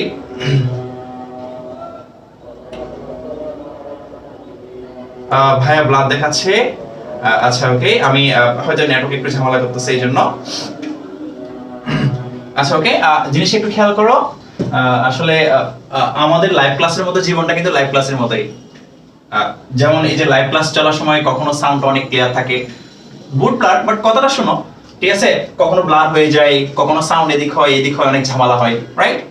ঠিক আছে, জীবনটা এরকম, কখনো ভালো সময় যাবে, কখনো খারাপ সময় যাবে। ভালো সময় স্ট্রং থাকতে হবে, ঠিক আছে, খারাপ সময় কি হইতে হবে, ধৈর্যশীল হইতে হবে। ঠিক সেম ভাবে এখন একটু হয়তো ব্লার দেখা যাচ্ছে, একটু পরে ঠিক হয়ে যাবে, সবাই একটু ধৈর্যশীল হই, আমরা একটু ওয়েট করি, আশা করি একটু পরে এটা ক্লিয়ার হয়ে যাবে। নেটওয়ার্ক একটু আপ ডাউন করতেছে এই সময়ে। যাই হোক, ওই যে fittest of the survival of the fittest কথাটা মাথায় রাখবা। লোকেশন বা লোকাস, কার লোকেশন স্যার? জিনের লোকেশন। আমাদের যে ডিএনএ আছে, এই ডিএনএ এর মধ্যে জিনের লোকেশনটা কোথায়? এই যে অনেক লম্বা একটা ডিএনএ, তোমাকে একটা ছোট্ট একটা ইনফরমেশন বলি, আমাদের শরীরের মধ্যে সবচেয়ে বড় অণু কিন্তু ডিএনএ, সবচেয়ে বড় লম্বা যে অণুটা, এটা কিন্তু ডিএনএ। তো এত বিশাল একটা ডিএনএ, এই ডিএনএ এর মধ্যে জিনটার লোকেশন কোথায়? যেমন তোমাদের এখন জিজ্ঞেস করি তোমাদের লোকেশন কোথায়, একটু জানাও তো আমাকে, একটু মেসেজ করে জানাও কার লোকেশন কোথায়, কে কোথায় অবস্থান করতেছে এই মুহূর্তে। আমি যদি তোমাদের জিজ্ঞেস করতেছি কার লোকেশন কোথায়, ঠিক সেম ভাবে কেউ আমাকে জিজ্ঞেস করতে পারে ভাই এই জিনের লোকেশনটা কোথায়। আমাদের ক্রোমোজোমে এই জিনটা যেখানে অবস্থিত, ক্রোমোজোমে বা ডিএনএ তে জিনটা যেখানে অবস্থিত, সেই অবস্থানটাকে আমরা বলি কি, জিনের অবস্থানকে আমরা কি বলবো, লোকাস। কি বলবো, লোকাস। যেমন খুব কমন একটা জিনের উদাহরণ দিই, তোমরা জানো আমাদের যারা ডায়াবেটিস, আমাদের মা বাবা যাদের ডায়াবেটিস আছে, ডায়াবেটিসটা মেনলি হয় কি জন্য, ইনসুলিনটা দায়ী মেনলি। আমাদের এই ইনসুলিন তৈরির জিনটা কই থাকে জানো? আমাদের 11 নম্বর ক্রোমোজোম। আমাদের টোটাল 23 জোড়া ক্রোমোজোম আছে না, এর মধ্যে 11 নম্বর ক্রোমোজোমের খাটো বাহুর শীর্ষে, 11 নম্বর ক্রোমোজোমের খাটো বাহুর শীর্ষে, মনে করো আমার এটা হচ্ছে 11 নম্বর ক্রোমোজোম, এটা মানে 11 নম্বর ক্রোমোজোম, তাহলে এর এটা একটা বাহু, মাঝখানে একটা সেন্ট্রোমিয়ার, এই পাশে আরেকটা বাহু। তুমি দেখতে পাচ্ছ এই বাহুটা একটু লম্বা, এই বাহুটা একটু খাটো। এটা যদি আমার 11 নম্বর ক্রোমোজোম হয়, যদি এটা আমার 11 নম্বর ক্রোমোজোম হয়, 11 নম্বর ক্রোমোজোম, এই খাটো বাহুর শীর্ষে এই জায়গা করে কি থাকে, ইনসুলিন তৈরির জিন থাকে। এই 11 নম্বর খাটো বাহুর শীর্ষে কি থাকে, ইনসুলিন তৈরির জিন থাকে। আমাদের শরীরে যে ইনসুলিন তৈরি হয়, এই ইনসুলিন তৈরির জিনটা কই থাকে, আমি ডিপে যাচ্ছি না, পরিপাকে গিয়ে এগুলো ডিপে যাব, জাস্ট একটু মাথা রাখো, এই ইনসুলিন তৈরির জিনটা কই থাকে, আমাদের কোষের কয় নম্বর ক্রোমোজোম, 11 নম্বর ক্রোমোজোম। কোন বাহু, খাটো বাহু। কোথায়, টপে, শীর্ষে, খাটো বাহুর শীর্ষে, এই যে খাটো বাহুর শীর্ষে টপে, এখানে কি থাকে, ইনসুলিন তৈরির জিনটা থাকে। সো আমরা আশা করি লোকাস বিষয়টা ক্লিয়ার করতে পারছি। ওকে, এই এরপরে দুটো পয়েন্ট কিন্তু খুবই মারাত্মক। এই সবগুলোর মধ্যে এই দুটো একটু একটু টাফ বলা যায়। টাফ জিনিসে কিন্তু মজা বেশি। হ্যাঁ, যে জিনিসটা সহজে পারা যায় ওটা তার মজা কি বলতো, এটা তেমনি পারা যায়। যে জিনিসটা একটু জটিল সেটা কি জিনিস আমরা একটু দেখি। আমরা এখন পড়াশোনা করব হোমোলোগাস নিয়ে। কি নিয়ে? হোমোলোগাস। What is homologous? চলো শুরু করি। হোমোলোগাস ওয়ার্ডটা খেয়াল করো, হোমোলোগাস। এক নাম্বার 4 দিচ্ছি, homologous. Homologous chromosome. Homologous chromosome. By homologous chromosome জিনিসটা কি? আমরা হোমোলোগাস ক্রোমোজোমের যদি বাংলা মিনিং এ যাই, বাংলা মিনিংটা হচ্ছে সমসংস্থ ক্রোমোজোম। সমসংস্থ ক্রোমোজোম। কি ভাই এই হোমোলোগাস বা সমসংস্থ জিনিসটা আসলে কি? আমরা যদি এই জিনিসটাকে একটু জানতে চাই তাহলে আমাদের একটু আগাতে হবে, একটু বিষয়টা একটু দেখতে হবে। আমরা আগে আমাদের উৎপত্তিটা কেমন হয় একটু দেখি চলো। মনে করো পিতা, এই বিষয়টা একটু সবাই খেয়াল করো, মনোযোগ দাও। পিতা এবং মাতা, আমরা সবাই জানি পিতা থেকে শুক্রাণু উৎপন্ন হয়, পিতা থেকে উৎপন্ন হয় শুক্রাণু, মাতা থেকে উৎপন্ন হয় ডিম্বাণু, রাইট? রাইট, ওকে। এই যে শুক্রাণু বা ডিম্বাণু, শুক্রাণু বা ডিম্বাণু, আমরা জানি সবাই জানি এই শুক্রাণু বলো বা ডিম্বাণু বলো এটা হচ্ছে হ্যাপ্লয়েড। তোমরা সবাই হ্যাপ্লয়েড আর ডিপ্লয়েড বুঝো তো? যদি আমাদের নিউক্লিয়াসে এক সেট ক্রোমোজোম থাকে সেটা হচ্ছে হ্যাপ্লয়েড, আর যদি দুই সেট ক্রোমোজোম থাকে জোড়ায় জোড়ায় সেটা হচ্ছে ডিপ্লয়েড। মানে সিঙ্গেল, সহজ ভাষায় হ্যাপ্লয়েড হচ্ছে সিঙ্গেল, মনে করো আমি সিঙ্গেল, এখানে একা দাঁড়ায় আছি সিঙ্গেল, ঠিক আছে? অন্য কোনো মানে এখানে দাঁড়ায় আছে এটা সিঙ্গেল বোঝাচ্ছি, ঠিক আছে? সো এটা হচ্ছে হ্যাপ্লয়েড। যদি এখানে দুইজন দাঁড়ায় থাকতাম তাহলে ডিপ্লয়েড বলা যেত বা ডাবল বলা যেত, ঠিক আছে? আচ্ছা, এখন খেয়াল করো এই শুক্রাণু বা ডিম্বাণু এদেরকে আমরা কি বলে থাকি নরমালি? এদিকে বলা হয় হচ্ছে জনন কোষ, এদিকে বলা হয় জনন কোষ বা গেমিট। এই জনন কোষ শুক্রাণু ডিম্বাণু পিতার মাতা থেকে উৎপন্ন হয়।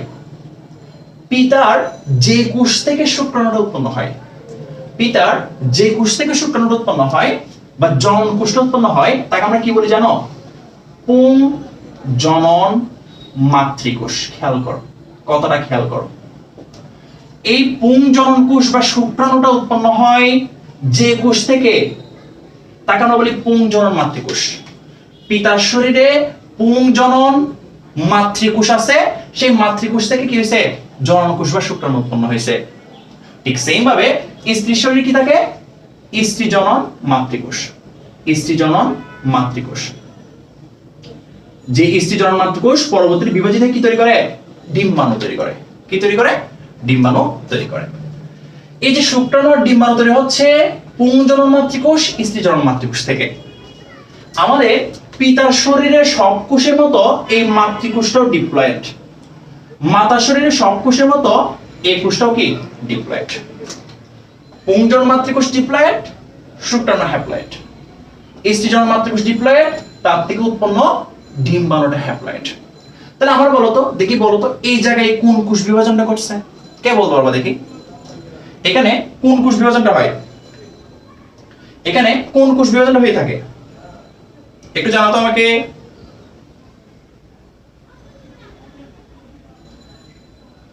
এই যে পুং জনন মাতৃকোষ ডিপ্লয়েড থেকে শুক্রাণু উৎপন্ন হলো, এখানে ডিম্বাণু উৎপন্ন হলো, এটা কোন ধরনের কোষ বিভাজন আমাকে একটু জানাও।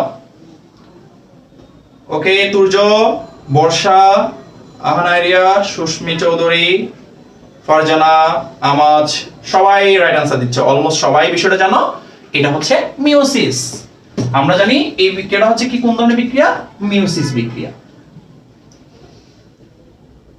ওকে, মিওসিস প্রক্রিয়া।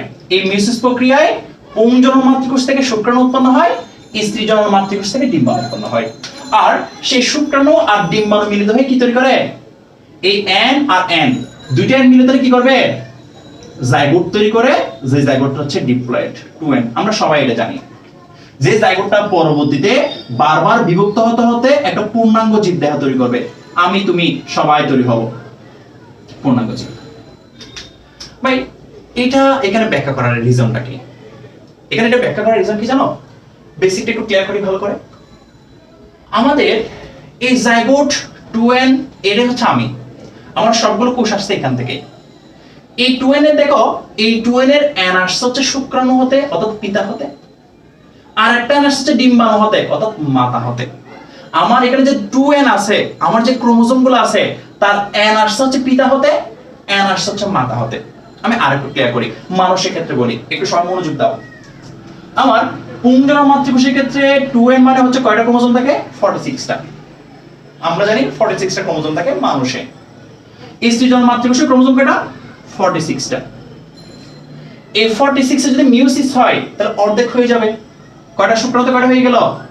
23টা। ডিম্বাণু তো অর্ধেক হয়ে যাবে, ক্রোমোজোম কয়টা হয়ে যাবে? ছিল 46টা, অর্ধেক হয়ে 23টা হয়ে গেল। এই শুক্রাণু 23টা, ডিম্বাণু 23টা, টোটাল মিলে আবার কয়টা হয়ে গেছে 46টা। আমার প্রত্যেকটা কোষে কয়টা ক্রোমোজোম 46টা। তার মানে দেখো এই যে আমার যে 46টা কোষ, সরি 46টা ক্রোমোজোম কোত্থেকে আসছে? 23টা আসছে পিতা হতে, 23টা আসছে মাতা হতে। খেয়াল করো, 23টা আসছে পিতা হতে, 23টা আসছে মাতা হতে। এই যে মনে করো এখানে হলো 5টা না, এখানে হলো 23টা, এখানে হলো 23টা। আমার হাতে দেখতেছো, যেমন আমি এখানে দাঁড়ায় আছি, এটা মনে হলো পিতা থেকে, এটা মনে মাতা থেকে আগত 23টা ক্রোমোজোম, এটা মনে হলো পিতা থেকে আগত 23টা ক্রোমোজোম। এই 23টা আর 23টা ক্রোমোজোম মিলে আমার শরীরে, আমার প্রত্যেকটা কোষে 46টা বা 23 জোড়া ক্রোমোজোম হয়ে গেছে। ভালো করে খেয়াল করো, 23 জোড়া ক্রোমোজোম। আমরা 23 জোড়া কেন বলতেছি? কারণ পিতা থেকে আগত 23টা, মাতা থেকে আগত 23টা, এই ক্রোমোজোমগুলো দেখতে একই রকম, একই রকম। তারা পিতা থেকে প্রথম যে ক্রোমোজোমটা আসে, মাতা থেকে প্রথম যে ক্রোমোজোম আসে, প্রথম জোড়া একই রকম দেখতে। দেখো পিতা থেকে দ্বিতীয় যেটা আসছে, মাতা থেকে দ্বিতীয় যেটা আসছে, একই রকম। এটা হচ্ছে দ্বিতীয় জোড়া। মানে পিতা থেকে যেটা আসছে 3 নাম্বারটা, মাতা থেকে 3 নাম্বারটা, তৃতীয় জোড়া। এরকম করে পিতা থেকে 23টা আসছে, মাতা থেকে 23টা আসছে, 23 জোড়া ক্রোমোজোম। এই 23 জোড়া যে আছে, এর মধ্যে প্রতি জোড়া ক্রোমোজোম, এই যে প্রথম জোড়া ক্রোমোজোম না, এই ক্রোমোজোম দুটোকে পরস্পরের হোমোলোগাস বলা হয়। আবার বলতেছি, খেয়াল করো, 23টা পিতা থেকে আসছে, 23টা মাতা থেকে আসছে, টোটাল 23 জোড়া। প্রত্যেকটা জোড়ার একটা পিতা হতে একটা মাতা হতে আসছে না? এই প্রত্যেকটা জোড়ার একটা পিতা হতে একটা মাতা হতে, এগুলোকে পরস্পরে কি বলা হয়? হোমোলোগাস ক্রোমোজোম বলে বা সমসংস্থ ক্রোমোজোম বলে। বুঝতে পারছি? জিনিসটা বুঝছো? মনে করো আমি আরেকটা উদাহরণ দিই। মনে করো তোমার নানার বাড়িতে মনে করো মামাতো ভাই আছে মনে করো 10 জন, আর তোমার দাদার বাড়িতে মনে করো চাচাতো বোন আছে মনে করো 10 জন। মনে করো তো সমস্যা নাই না? তাহলে মামাতো ভাই 10 জন, চাচাতো বোন 10 জন। যখন বিয়ে শাদী হবে, কাপল তৈরি হবে, তখন তোমার নানার বাড়ি থেকে 10 জন ভাই আসলো, দাদার বাড়ি থেকে 10 জন বোন আসলো, তারা সবাই মিলে 10টা কাপল হয়ে গেল।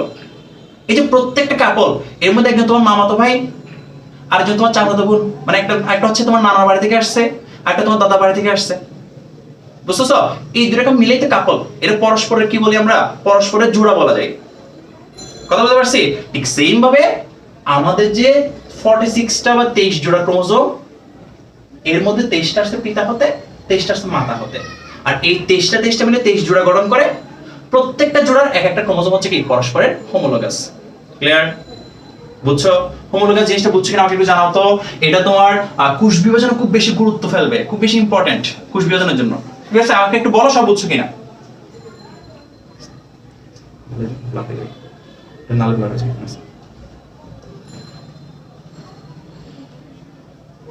আমাকে সবাই একটু বলো যে তোমার বিষয়টা বুঝছো কিনা। এই হোমোলোগাসের গুরুত্ব শুধু এখানে নয়, এটা কোষ বিভাজনে আসে, মানে খুব গুরুত্বপূর্ণ একটা টপিকস।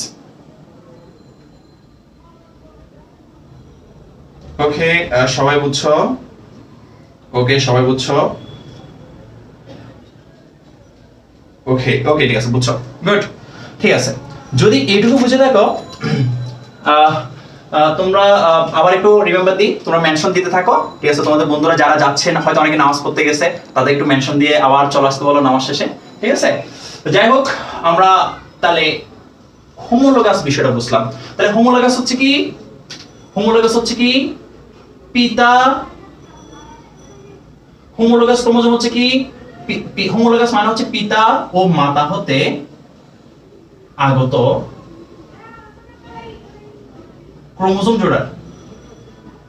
পিতা ও মাতা হতে আগত ক্রোমোজোম জোড়া, যে জোড়াটা তৈরি হয়েছে, জোড়ার প্রতিটি ক্রোমোজোম এক অপরের হোমোলোগাস। প্রত্যেকটা জোড়ার এক অপরের কি? প্রতিটি ক্রোমোজোম এক অপরের হোমোলোগাস। এক অপরের হোমোলোগাস বা সমসংস্থ ক্রোমোজোম, এক অপরের হোমোলোগাস। আমাদের পিতা ও মাতা হতে আগত ক্রোমোজোম জোড়া, পিতা থেকে একটা আসছে, মাতা থেকে একটা আসছে, একটা জোড়া তৈরি করছে, তারা পরস্পরের কি? হোমোলোগাস। আচ্ছা, যদি এই তুমি হোমোলোগাস ক্রোমোজোমটা বুঝো, তাহলে তোমার 4 নাম্বার টপিকসটা বুঝতে কোনো কষ্টই হবে না, একদম ইজি বিষয়। দেখো, এলিল বা এলিলোমর্ফ, এটাকে এলিল বা এলিলোমর্ফ বলে, এলিল বা এলিলোমর্ফ। এই এলিল বা এলিলোমর্ফ জিনিসটা কি? এলিল বা এলিলোমর্ফ জিনিসটা কি? এলিল বা এলিলোমর্ফ জিনিসটা কি আমরা একটু দেখি, চলো খেয়াল করো। মনে করো এটা পিতা হতে আগত একটা ক্রোমোজোম, এটা মনে পিতা হতে আসছে, আর এটা মনে করো মাতা হতে আগত একটা ক্রোমোজোম।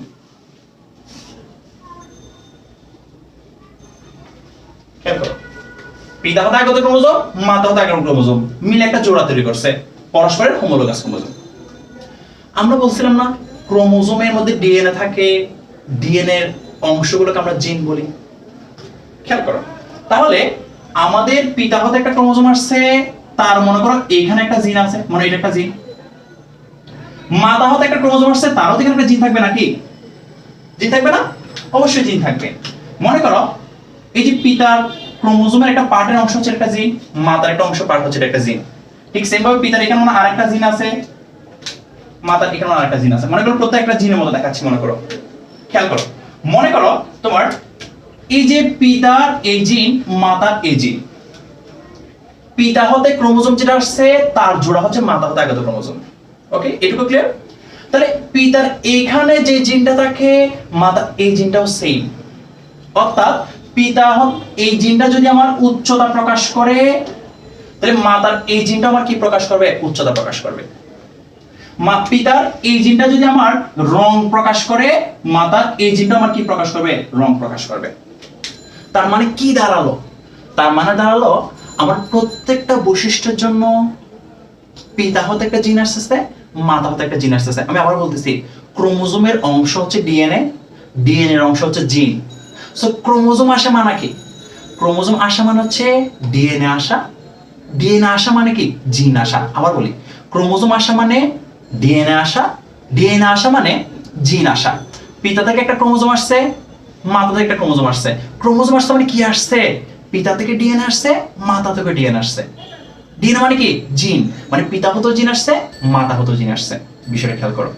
তাহলে আমার প্রত্যেকটা বৈশিষ্ট্য, মানে আমার উচ্চতা কি রকম হবে, এটার জন্য পিতা হতে একটা জিন আসে, মাতা হতে একটা জিন আসে। দুইটা মিলে নির্ধারণ করবে আমার উচ্চতা কতটুকু হবে।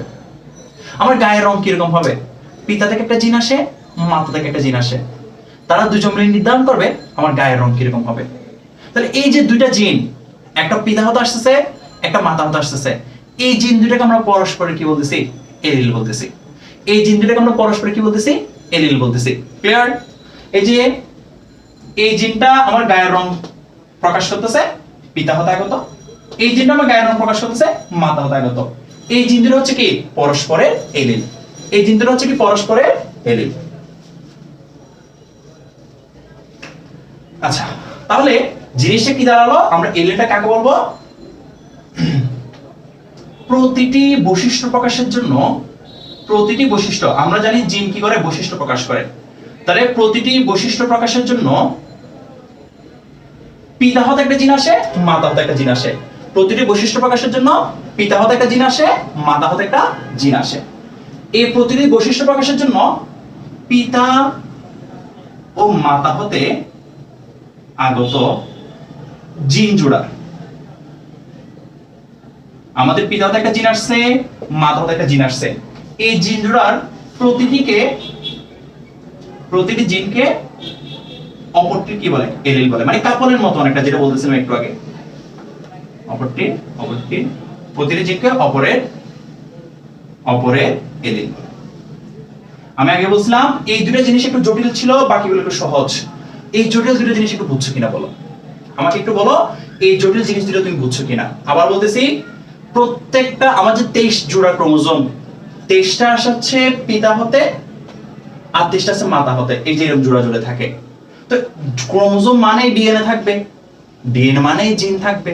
তাহলে আমার প্রত্যেকটা বৈশিষ্ট্যের জন্য পিতা হতে জিন আসে, মাতা হতেও জিন আসে। এই জিন দুইটাকে আমরা পরস্পরের কি বলবো? এলিল বলবো। পরস্পরের কি বলবো? এলিল বলবো। আমাকে বলো এটুকু বুঝছো কিনা? আমাকে একটু জানাও তোমরা এটুকু বুঝতে পারছো কিনা। এটুকু কি বুঝে গেছে?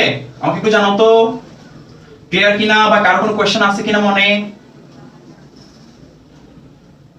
সহজ ভাষায় আমার যে 23 জোড়া ক্রোমোজোম আছে, 23 জোড়া ক্রোমোজোমের প্রত্যেকটা জোড়ার একটি অপরটিকে হোমোলোগাস ক্রোমোজোম বলা হয়। তাদের মধ্যে যে জিনগুলো আছে এগুলোকে পরস্পর কি বলা হয়? এলিল জিন বলা হয়। আলহামদুলিল্লাহ বুঝছি, আলহামদুলিল্লাহ ক্লিয়ার, বুঝছি স্যার, বুঝছি।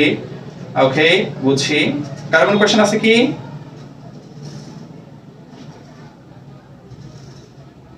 আচ্ছা, ঠিক আছে। ওকে, আমরা একটু সামনে আগাবো। একটু বাকিগুলো সহজ জিনিস, এটুকু বুঝে গেছো তাহলে বাকিগুলো তো এখনই শেষ হয়ে যাচ্ছে। খুবই সহজ জিনিস এবং খুব ইন্টারেস্টিং। আমরা এখন বেসমেন্টটা ফর্ম করে ফেলছি, বেসিকটা। এখন আমরা খালি কি করব? উপরে ফাউন্ডেশন তৈরি হয়ে গেছে, এখন আমরা শুধু জাস্ট ফিনিশিংটা দিব। চলো আমরা শুরু করি। তাহলে আমরা একটু আবার বলি, আমার প্রত্যেকটা বৈশিষ্ট্যের জন্য পিতা হতে একটা জিন আসে, মাতা হতে একটা জিন আসে। প্রত্যেকটা বৈশিষ্ট্যের জন্য পিতা হতে একটা জিন আসে, মাতা হতে একটা জিন আসে। প্রত্যেকটা বৈশিষ্ট্যের জন্য পিতা হতে একটা জিন আসে, মাতা হতে একটা জিন আসে। এই জিনগুলোকে পরস্পর কি বলা হয়? এলিল বলা হয়। পরস্পর কি বলা হয়? এলিল। আচ্ছা, এখন মনে করো আমি একটা বৈশিষ্ট্য ধরলাম, মনে করো উচ্চতা। আমি একটা বৈশিষ্ট্য ধরলাম, মনে করো উচ্চতা। উচ্চতা, ঠিক আছে? তাহলে উচ্চতা দুই ধরনের হইতে পারে। হয়তো সে কি হবে? লম্বা হবে, অথবা সে মনে করো খাটো হবে। হয়তো সে লম্বা হবে, নয়তো সে খাটো হবে। তাহলে লম্বা মানে কি? টল। সো আমি এই লম্বার জন্য দায়ী জিনটাকে ক্যাপিটাল টি দ্বারা প্রকাশ করলাম। লম্বা মানে টল, সেটাকে আমরা কি বলি? ক্যাপিটাল টি দ্বারা প্রকাশ করলাম। আচ্ছা, একটু নিচে করে লিখলাম, দেখা যাচ্ছে না? ওকে, ঠিক আছে। উচ্চতা, উচ্চতা হচ্ছে দুই প্রকার হইতে পারে, হয় লম্বা হবে অথবা খাটো হবে।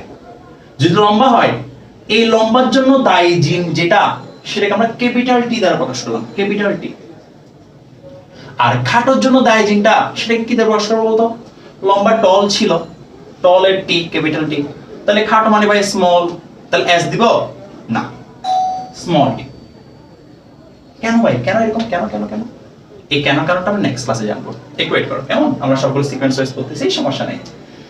তাহলে আমার উচ্চতা নির্ধারণের জন্য দুই ধরনের জিন আছে। একটা হচ্ছে লম্বা প্রকাশকারী জিন ক্যাপিটাল টি, আর একটা হচ্ছে খাটো প্রকাশকারী স্মল টি। আচ্ছা, এখন আমার পিতা হতে মনে করো আসছে, পিতা হতে মনে করো আসছে হচ্ছে ক্যাপিটাল টি, মাতা হতেও আসছে মনে করো ক্যাপিটাল টি। অথবা অথবা পিতা হতে আসছে মনে করো স্মল টি, মাতা থেকে আসছে মনে করো স্মল টি। অথবা পিতা থেকে আসছে মনে করো ক্যাপিটাল টি, মাতা থেকে আসছে কি? Small tea. নরমালি এই তিন ধরনের তো হবে না। হয়তো পিতা মাতা দুই জায়গা থেকে লম্বা আসবে, পিতা মাতা দুই জায়গা থেকে খাটো আসবে, পিতা মাতা এক জায়গা থেকে পিতা থেকে লম্বা আসলো, মাতা থেকে খাটো আসলো। অথবা উল্টা মনে করো, মাতা থেকে লম্বা আসলো, পিতা থেকে খাটো আসলো, একই কথা। তুমি দেখো, এই যে দুইটা যে জিন আসছে, এই জিন দুটো একই রকম না। পিতা থেকে যে জিনটা আসছে, মাতা থেকে যে জিনটা আসছে, পরস্পরের এলিল, এটা উচ্চতা প্রকাশ করবে, এটা উচ্চতা প্রকাশ করবে, পরস্পরের এলিল। একটু একটু দুঃখিত এর জন্য। এটা হচ্ছে পরস্পরের কি? এলিল। যদি পরস্পরের এলিল দুটো একই রকম হয়, মানে এটাও লম্বা প্রকাশ করতেছে, এটাও লম্বা প্রকাশ করতেছে। আবার বলতেছি, এলিল দুটো যদি সমান হয়, সম প্রকৃতির হয়, একই রকম হয়, এটাও মনে করো লম্বা প্রকাশ করলো, এটাও মনে করো লম্বা প্রকাশ করলো, তখন তাকে আমরা বলি হোমোজাইগাস। তাকে আমরা কি বলবো? হোমোজাইগাস। হোমো, হোমো মানে হচ্ছে একই রকম। হোমো, হোমো মানে কি রকম? একই রকম। হোমোজাইগাস, হোমোজাইগাসের মিনিং হচ্ছে এলিল দুটো যদি কি রকম হয়? একই রকম হয়। এলিল দুটো যদি সমপ্রকৃতির হয়, এলিল দুটো যদি সমপ্রকৃতির হয়, তখন তাকে আমরা হোমোজাইগাস বলবো। যেমন দেখো, ক্যাপিটাল টি, ক্যাপিটাল টি দুটো একই রকম, এটাও লম্বার জিন, এটাও লম্বার জিন, একই রকম। সো এটাকে আমরা কি বলবো বলো তো? হোমোজাইগাস। ঠিক সেম ভাবে এটাও দেখো খাটো জিন, এটাও খাটো জিন। পিতা থেকে আসছে খাটো জিন, খাটো জিন, মাতা থেকে আসছে খাটো জিন। যদি একই প্রকৃতির না, সম প্রকৃতির না, যদি এরকম সম প্রকৃতির হয়, তাকে আমরা কি বলবো? হোমোজাইগাস। তাকে আমরা কি বলবো? হোমোজাইগাস। হোমো, হোমো মানে সমান, একই, এরকম মিন করে। ওকে, কিন্তু এখানে দেখো তো, পিতা থেকে আসছে লম্বা জিন, মাথা থেকে আসছে খাটো জিন, এলেল দুটো কি একই রকম? বলো তো, এলেল দুটো কি একই রকম? একই রকম নয়। এলেল দুটো কি নয়? একই রকম নয়। যদি এলেল দুটি অসম প্রকৃতির হয়, যদি এলেল দুটি কি হয়? অসম প্রকৃতির হয়, তাকে বলে হেটারোজাইগাস। সবসময় মাথা রাখবা, বায়োলজির যেখানেই হোমো দেখো, হোমো মানে হচ্ছে সমান বা একই রকম, আর হেটারো মানে হচ্ছে ভিন্ন প্রকৃতির। হোমো মানে একই, আর হেটারো মানে কি? ভিন্ন। হোমো মানে একই, হেটারো মানে ভিন্ন। যদি এলিল দুটি ভিন্ন প্রকৃতির হয়, যদি এলিল দুটি ভিন্ন প্রকৃতির হয়,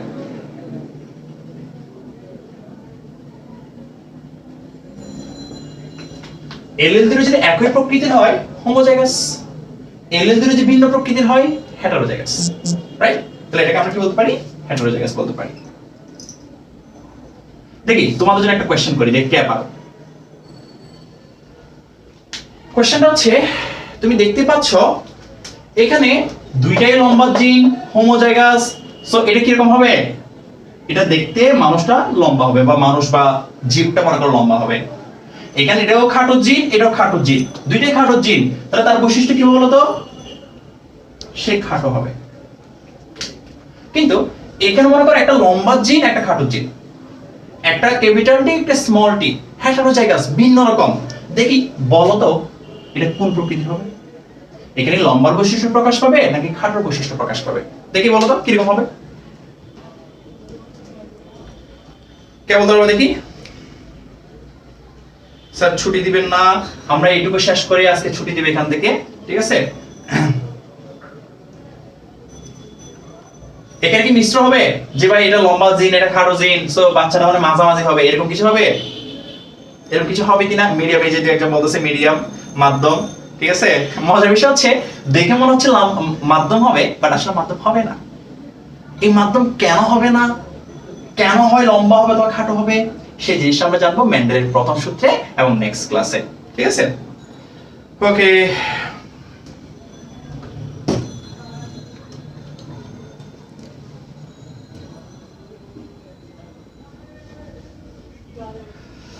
ওকে ঠিক আছে। তাহলে এখানে যদি ভিন্ন প্রকৃতির হয়, অর্থাৎ যদি হেটারোজাইগাস হয়, তাহলে কোনটি প্রকাশ পাবে? কোনটি প্রকাশ পাবে? এখানে কি লম্বাটা প্রকাশ পাবে নাকি খাটো প্রকাশ পাবে? কোনটি প্রকাশ পাবে? যেটি প্রকাশ পাবে তাকে আমরা বলবো প্রকট জিন। তাকে আমরা কি বলবো? প্রকট জিন। খেয়াল করো কি বললাম, এই যে দুটো ভিন্ন। মনে করো আমি আবার একটু ঘুরে আসা, আজকে টপিকসে সবগুলো বিয়ের কথা চলে আসতেছে ঘুরে ফিরে, ঠিক আছে? কেন জানি না। হ্যাঁ খেয়াল করো, আমার মনে কি মনে করো তোমার কি হলো, পিতা মানে মেয়ের একটা হচ্ছে মনে, এটা মনে করো পিতা মানে একটা ছেলে, মনে করো মানে একটা সদ্য বিবাহিত মনে করো, এটা মনে করো ছেলে, এটা মনে করো মেয়ে, ঠিক আছে? এখন ছেলেও যদি শান্ত হয়, মেয়েও যদি শান্ত হয়, তাহলে কাপড়টা শান্তশিষ্ট, কোনো ঝগড়াঝাটি হবে না, কিছু হবে না। যদি ছেলেটা ঝগড়াটা হয়, মেয়েটাও ঝগড়াটা হয়, তাও কি হবে? প্রচুর ঝগড়াঝাটি হবে, ঠিক আছে? ওই মানে সংসারে খালি ঝগড়াঝাটি লেগে থাকবে। কিন্তু যদি মনে করো ছেলেটা শান্ত আর মেয়েটা ঝগড়াটে, বা মনে করো ছেলেটা হচ্ছে কি ঝগড়াটে, মেয়েটা শান্ত, তাহলে কোনটা প্রকাশ হবে বলো তো? মেয়েটা শান্ত, ছেলেটা ঝগড়াটে, তাহলে এখানে মানে সংসারটা কিরকম থাকবে? শান্ত থাকবে নাকি ঝগড়াটা থাকবে? কি মনে হয় বলো তো? যে কোনো একটা তো প্রকাশ পাবে, দুটো তো প্রকাশ পাবে না। এই যে যেটা প্রকাশ পাই, যখন আমি শান্ত আর ঝগড়ার কথা বলবো, তখন অবশ্যই ঝগড়াটাই আমরা দেখতে পাবো, ঝগড়াটাই প্রকাশ পাবে। ঠিক সেম ভাবে এই যে দুইটা বৈশিষ্ট্য থেকে, দুইটা বৈশিষ্ট্য যখন ভিন্ন হয়, দুইটা বৈশিষ্ট্য যখন ভিন্ন হয়, ভিন্ন হলে তাকে আমরা কি বলি? হেটারোজাইগাস। এই হেটারোজাইগাস ভিন্ন, হেটারো, এই হেটারোজাইগাসে যে জিনটির বৈশিষ্ট্য প্রকাশ পাবে, যে জিনটির বৈশিষ্ট্য প্রকাশ পায়, যেটা প্রকাশ পাবে আমি ধরে নিব সেটা হচ্ছে শক্তিশালী। যে জিনটির বৈশিষ্ট্য প্রকাশ পায় তাকে বলা হয় প্রকট জিন, তাকে বলা হয় প্রকট জিন। আবার বললাম দুইটা ভিন্ন জিন, একটা হচ্ছে লম্বা আর একটা হচ্ছে খাটো। এই দুইটা ভিন্নের মধ্যে যেটা প্রকাশ পাইছে নিশ্চয়ই সে শক্তিশালী, মানে সে প্রকাশ পাইছে কেন? সে নিশ্চয়ই অপরটাকে প্রশমিত করে প্রকাশ পাইছে। এই যে যেটা প্রকাশ পাচ্ছে তাকে আমরা বলি প্রকট জিন, ইংলিশে বলা হয় ডমিনেন্ট। সে ডমিনেন্ট, আর অপরটাকে ডমিনেট করে গিয়েছে, প্রকাশ পাইছে, ডমিনেন্ট জিন বা ডমিনেন্ট জিন বলা হয়। ঠিক একই ভাবে যদি একটা প্রকাশ পায়, মনে করো এটা প্রকাশ পাইলো, মনে করি এখানে লম্বাটা প্রকাশ পাইছে, তাহলে লম্বাটা কি? প্রকট জিন। মনে করি লম্বাটা প্রকাশ পাইছে, তাহলে সে কি? প্রকট। লম্বাটা প্রকাশ পাইছে মানে কি? খাটটা নিশ্চয় প্রকাশ পায়নি। লম্বা প্রকাশ পাইছে, জিভটা দেখতে মনে লম্বা হয়ে গেছে, জিভটা কি হয়ে গেছে? লম্বা হয়ে গেছে। তাহলে প্রকাশ পাইছে এটা, যেটা প্রকাশ পায় সেটা প্রকট। যেটা প্রকাশ পায় নাই, যেটা প্রকাশ পায় না, তাকে আমরা কি বলবো? প্রচ্ছন্ন জিন বলবো। তাকে আমরা কি বলবো? প্রচ্ছন্ন জিন। তাকে আমরা কি বলে থাকবো? প্রচ্ছন্ন জিন বলবো। আবার বলতেছি, যখন দুইটা জিন ভিন্ন থাকবে, একটা জোড়ায় যখন ভিন্ন থাকবে হেটারোজাইগাস, তখন যেটা প্রকাশিত হয় সেটা হচ্ছে প্রকট, আর যেটা প্রকাশিত হয় না, সুপ্ত অবস্থায় থেকে যায়, তাকে আমরা বলি প্রচ্ছন্ন জিন। তাকে আমরা কি বলি? প্রচ্ছন্ন জিন। তাহলে একইভাবে হেটারোজাইগাসে যে জিনটি বৈশিষ্ট্য প্রকাশিত হয় না, যে জিনটির বৈশিষ্ট্য কি হয় না? প্রকাশিত হয় না। যেটা প্রকাশিত হয় সেটা হচ্ছে প্রকট, যেটা প্রকাশিত হয় না, যেটা প্রকাশিত হয় না সেটা হচ্ছে কি? প্রচ্ছন্ন জিন। সেটা কি জিন? প্রচ্ছন্ন জিন। সেটা কি জিন? প্রচ্ছন্ন জিন। এটাকে আমরা ইংলিশে বলা হচ্ছে রেসিসিভ।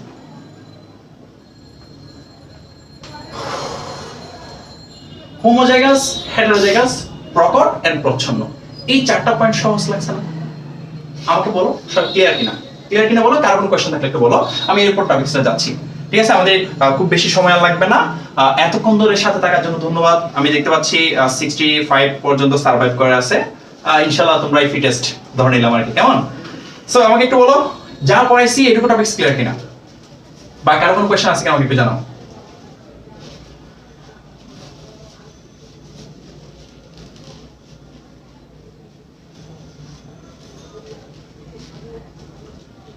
কারো বুঝতে সমস্যা হচ্ছে কিনা আমাকে একটু জানাও, বা কোন টপিকস ঝামেলা আছে কিনা।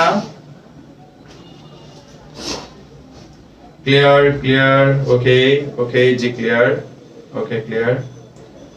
আমি fittest. Congratulations Fatematuz Zohra, you are fittest. ঠিক আছে, যারা আছে সবাই ফিটেস্ট, সবাইকে কংগ্রেচুলেশনস। এবং আজকে আর না, অনেকেই বলতেছে আজকে আর না, জাস্ট দুইটা টপিকস বলো, জিনোটাইপ এন্ড ফিনোটাইপ। তারপর ক্রস থেকে আমরা নেক্সট দিন ক্রস থেকে শুরু করব। দেখ সব cross, monohybrid cross, dihybrid cross, back cross, test cross, আমরা নেক্সট দিন সেগুলো শুরু করব। জাস্ট যারা ফিটেস্ট তাদের আর বেশি না 5 মিনিট একটা পরীক্ষা নিব, জাস্ট 5 মিনিট।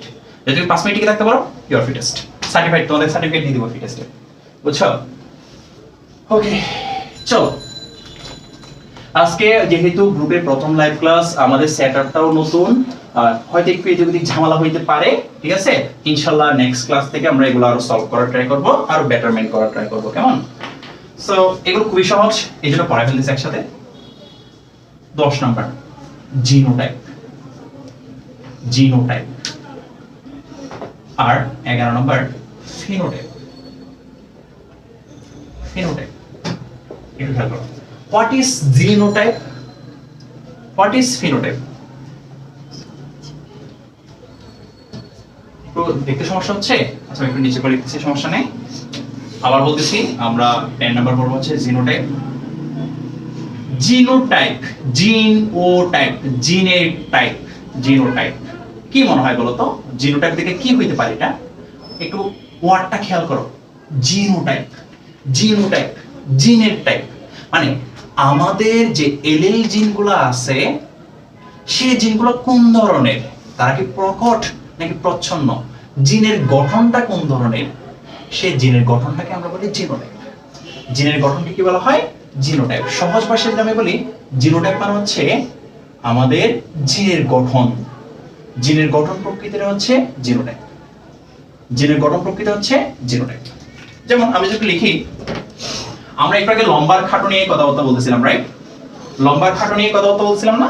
তাহলে যদি লম্বা, আমরা যদি ধরি লম্বার জন্য জিন হচ্ছে ক্যাপিটাল টি, খাটোর জন্য জিন হচ্ছে স্মল টি, তাহলে কয় ধরনের জোড়া হইতে পারে বলতো?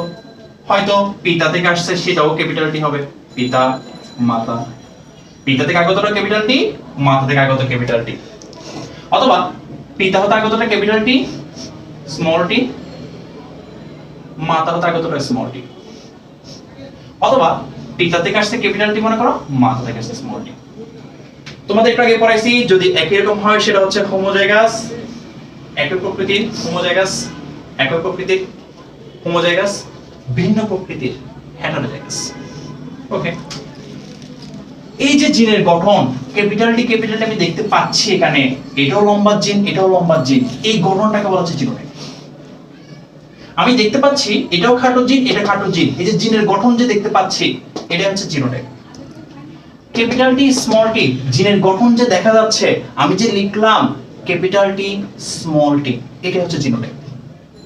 আর ফিনোটাইপ হচ্ছে জিন জোড়া দ্বারা প্রকাশিত বাহ্যিক বৈশিষ্ট্য। এটা মেডিকেল পদ্ধতি পরীক্ষায় 2 বার আসছে এই টপ পয়েন্টটা।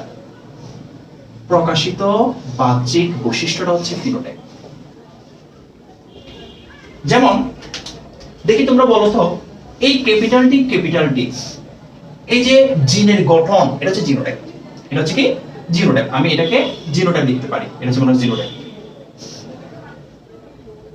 এই যে ক্যাপিটাল টি জিনের গঠন যে আমি লিখলাম লম্বা জিন, এটা হচ্ছে জিনোটাইপ। আর এটা দ্বারা কি বৈশিষ্ট্য প্রকাশিত হবে বলো তো? মানুষ দেখতে কিরকম হবে? লম্বা হবে না? জীবটা দেখতে কিরকম হবে? লম্বা হবে না? আমরা এই লম্বা বৈশিষ্ট্যটাকে বলতেছি হচ্ছে ফিনোটাইপ। আমরা এই বৈশিষ্ট্যটাকে বলতেছি কি ফিনোটাইপ। যে বৈশিষ্ট্যটা তুমি বাইরে থেকে দেখতে পাবা, তুমি আমাকে দেখতে পাচ্ছ, আমি লম্বা, এই লম্বাটা একটা ফিনোটাইপ। আমার গায়ের রং একটু শ্যামলা, বাইরে থেকে দেখতে পাচ্ছ, এটা হচ্ছে একটা ফিনোটাইপ।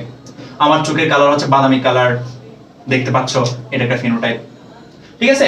তাহলে যে বৈশিষ্ট্যগুলা জিন দ্বারা প্রকাশিত, যে বৈশিষ্ট্যগুলা বাইরে থেকে দেখা যায়, আমরা বাইরে থেকে যেগুলো দেখতেছি বাহ্যিক প্রকাশিত বৈশিষ্ট্য, যে বৈশিষ্ট্যগুলো প্রকাশ পায়, সেই বৈশিষ্ট্যগুলোকে আমরা বলছি ফিনোটাইপ। যেমন এটা কিরকম হবে বলতো? এই যে স্মল টি, এটা কি হবে বলতো? খাটো। এটা কি হবে? খাটো, রাইট?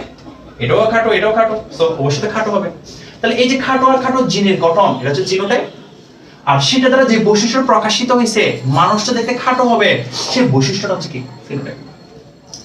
যেমন এখানে আমরা দেখতে পাইছিলাম একটা লম্বা জিন, একটা খাটো জিন, বাট মানুষটা স্টিল কি হবে? লম্বা হবে।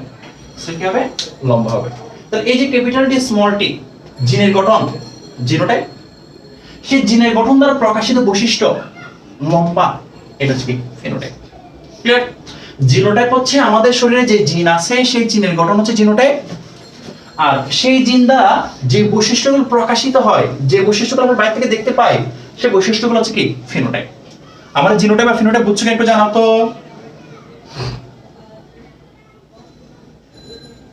সবাই বুঝছো জিনোটাইপ ফিনোটাইপ বুঝছো? ভাই লম্বার কথা বলিয়েন না, লম্বা হচ্ছে না একটু। আচ্ছা, আমি আর কি ফিনোটাইপ, তাহলে আমি আবার বলতেছি, জিনের গঠন হচ্ছে জিনোটাইপ। জিনের গঠনগুলা সেটা capital T, small tea, capital T small tea যাই হোক, এটা হচ্ছে জিনোটাইপ। আর সেটা দ্বারা যে বৈশিষ্ট্য প্রকাশিত হয়, সেটা হচ্ছে ফিনোটাইপ। ওকে, সো এইটুকু যদি বুঝো, ঠিক আছে, এইটুকু যদি বুঝো, তাহলে লাস্ট একটা কথা বলি, তোমাদের আজকে লাইভ ক্লাস শেষ করব। অনেকজনই ছিল শেষ পর্যন্ত, আশা করি একটু আবার বুঝে দেন স্যার। ওকে প্লিজ, সমস্যা নেই, আমি আবার বুঝাই, যতক্ষণ না বুঝতেছো ততক্ষণ বোঝাবো। Just 1 minute. আমাদের জিনোটাইপ মানে হচ্ছে জিনের গঠন। এই যে আমি যেখানে দাঁড়ায় আছি, আমার প্রত্যেকটা কোষের যে ক্রোমোজোম আছে, পিতা থেকে আসছে, মাতা থেকে আসছে। মনে করো আমার পিতা থেকেও লম্বার জিন আসছে ক্যাপিটাল টি, মাথা থেকেও লম্বার জিন আসছে ক্যাপিটাল টি। মনে হচ্ছে আমি ডান্স স্টেপ দিচ্ছি না, নাচতেছি মনে হচ্ছে, যাই হোক, ঠিক আছে, খেয়াল করো। মানে পিতা থেকে আসছে হচ্ছে লম্বা জিন ক্যাপিটাল টি, মাথা থেকে আসছে লম্বা জিন ক্যাপিটাল টি। এই যে জিন জোড়া যে আছে, এই জিনের গঠনটাকে আমরা বলতেছি জিনোটাইপ। Capital T genotype. মাথা থেকে মনে করছে স্মল টি, পিতা থেকে আসছে স্মল টি। এই যে জিনের গঠন, আমার জিন কি রকম এখন? Small t, that is genotype. Okay, তো এই ক্যাপিটাল টি যদি জিনোটাইপ থাকে, সেটা দ্বারা কোন বৈশিষ্ট্য প্রকাশ পাচ্ছে? এই যে আমি লম্বা, আমি দেখতে পাচ্ছি অনেক লম্বা, 6 ফিট একজন মানুষ। এই যে বাইরে থেকে যে একটা বৈশিষ্ট্য প্রকাশ পাইছে, তুমি দেখতে পাচ্ছ, দ্যাট ইজ ফিনোটাইপ। জিন দ্বারা প্রকাশিত বৈশিষ্ট্যটাই ফিনোটাইপ। লম্বা, খাটো, ফর্সা, শ্যামলা, এগুলো সবগুলো হচ্ছে ফিনোটাইপ। ক্লিয়ার? ওকে, বিদায় পৃথিবী, see you not for mind. খেয়াল কর, একটা মজার কোশ্চেন দিয়েই তোমাদের আজকে ক্লাসটা শেষ করবো, কেমন? আচ্ছা দেখো তো, একটা মানুষ যদি লম্বা হয় তার জিনোটাইপটা ক্যাপিটাল টি হইতে পারে, ক্যাপিটাল টি স্মল টি হইতে পারে, রাইট? এই যে আমি লম্বা, দেখি বলো তো আমার জিনের গঠনটা কিরকম? আমার জিনের গঠন কিরকম হবে? ক্যাপিটাল টি নাকি ক্যাপিটাল টি স্মল টি? কি হতে পারে বলো তো? আমার দেখি কমেন্ট করে জানাও তো যে মিনহাজ ভাইয়ের জিনের গঠনটা কিরকম হতে পারে। কি ভাই একটু বেশি লম্বা, মানে টি দুটাই হবে, ক্যাপিটাল টি হবে, এরকম না, এরকম না, ঠিক আছে? ওকে ওকে ওকে, আই নো, শেষ করে দিচ্ছি তোমাদের, ঠিক আছে? দুইটাই হবে না। মজার বিষয় হচ্ছে কি জানো, আমার এটাও হইতে পারে, এটাও হইতে পারে। এটা তুমিও জানো না, আমিও জানি না, আমি আমার কোষ নিয়ে জিন নিয়ে দেখি নাই। দুইটা হইতে পারে। এখানে আমি বেশি লম্বা আসলে তো দুইটাই লম্বা হবে এরকম কিন্তু না। এই যে এখন তুমি যে কোশ্চেনগুলো অ্যারাইজ করতেছো এগুলো কিন্তু নেক্সট ক্লাসে আনসার পেয়ে যাবে। সো নেক্সট ক্লাস কেউ মিস দিবা না। বেশ কয়েকটা কোশ্চেন তোমরা পাইছো, সবগুলো আনসার নেক্সট ক্লাস আছে। মেন্ডেলের প্রথম সূত্র আমরা পড়বো নেক্সট ক্লাসে। ওকে, আমি যেটা বুঝাতে চাচ্ছি খেয়াল করো, এই যে ফিনোটাইপ লম্বা একটা ফিনোটাইপ, এই লম্বা ফিনোটাইপের জন্য ক্যাপিটাল টি হইতে পারে, ক্যাপিটাল টি স্মল টি হইতে পারে। একটা বাহ্যিক বৈশিষ্ট্যের জন্য একাধিক জিনোটাইপ থাকতে পারে। কথাটা খেয়াল করো, এমসিকিউ তার জন্য খুবই গুরুত্বপূর্ণ। একটা বাহ্যিক বৈশিষ্ট্যের জন্য একাধিক কি থাকতে পারে? জিনোটাইপ থাকতে পারে। দেখো, লম্বাটার জন্য ক্যাপিটাল টি হইতে পারে, লম্বার জন্য ক্যাপিটাল টি স্মল টি হইতে পারে। একটা ফিনোটাইপের জন্য একাধিক জিনোটাইপ। কিন্তু এই যে ক্যাপিটাল টি একটা জিনোটাইপ, এর জন্য সব সময় লম্বা হবে না, এর জন্য কখনো কি খাটো হতে পারবে? এই যে জিনোটাইপ ক্যাপিটাল টি এটা সব সময় লম্বা, স্মল টি সব সময় খাটো, ক্যাপিটাল টি স্মল টি সব সময় লম্বা। এই জিনোটাইপের জন্য ফিনোটাইপ একটা জিনোটাইপ একটা বৈশিষ্ট্য প্রকাশ করবে, একটা জিনোটাইপ একটা ফিনোটাইপ দিবে। কিন্তু একটা ফিনোটাইপের জন্য একাধিক জিনোটাইপ থাকতে পারে। জিনিসটা আরেকটা ক্লিয়ার করার জন্য ছোট্ট একটা উদাহরণ দিয়ে আজকে ক্লাস শেষ করতেছি। মনে করো আমি ফিনোটাইপকে তুলনা করব হচ্ছে মাতার সাথে, আর জিনোটাইপকে তুলনা করব হচ্ছে সন্তানের সাথে। সেটা কোন ধরনের তুলনা? যেমন একটা মায়ের একাধিক বাচ্চা থাকতে পারে। এই যে মাটা মনে করো লম্বা বৈশিষ্ট্য মনে করো মা, তার বাচ্চা ক্যাপিটাল টি হইতে পারে, ক্যাপিটাল টি স্মল টি হইতে পারে। একটা মায়ের একাধিক বাচ্চা থাকতে পারে। কিন্তু একটা বাচ্চাকে একাধিক মা থাকতে পারে? কি এখন বলিও না ভাই বাবা আব্বু তো দুটো বিয়ে করতে পারে, সৎ মা থাকতে পারে, এরকম বিয়ে বলিও না। বাট বায়োলজিক্যালি একটা বাচ্চা কি দুই মায়ের গর্ভ থেকে জন্মগ্রহণ করতে পারে? পারে না। একটা বাচ্চার জন্য সবসময় একটা মা থাকবে, একটা বাচ্চার জন্য সবসময় একটা মা থাকবে। অর্থাৎ একটা জিনোটাইপের জন্য একটা ফিনোটাইপ। আবার কথাটা বলতেছি, শেষ, এটা লাস্ট কথা আমার আজকে। একটা জিনোটাইপের জন্য সবসময় একটা ফিনোটাইপ থাকবে, একটা জিনের গঠন সবসময় একটা বৈশিষ্ট্য প্রকাশ করবে। কিন্তু একটা বৈশিষ্ট্যের জন্য একাধিক জিনোটাইপ থাকতে পারে। লম্বার জন্য এটাও হইতে পারে, এটাও হইতে পারে। কোশ্চেন দিয়ে শেষ করব যে মিনহাজ ভাই জিনোটাইপ কি, ঠিক আছে? এটা ইনশাআল্লাহ আমরা নেক্সট ক্লাসে ফাইন্ড আউট করব যে আমার জিনোটাইপ কি, কেমনে বের করতে হবে এটা। সবাইকে অসংখ্য ধন্যবাদ। আমরা আজকে এইটুকুই পড়লাম। নেক্সট দিন আমরা এখান থেকে ইনশাআল্লাহ শুরু করব। সো আমাকে ফাইনালি একবার কনফার্ম দাও, এই যে টপিকস গুলো আছে এগুলোতে কি কারো কোনো সমস্যা আছে বা সবগুলো কি বুঝছো কিনা? জাস্ট একবার লাস্ট আমাকে ফাইনাল করে তারপর আজকে তোমাদের ছুটি। Tata, see you not for mind, ঠিক আছে?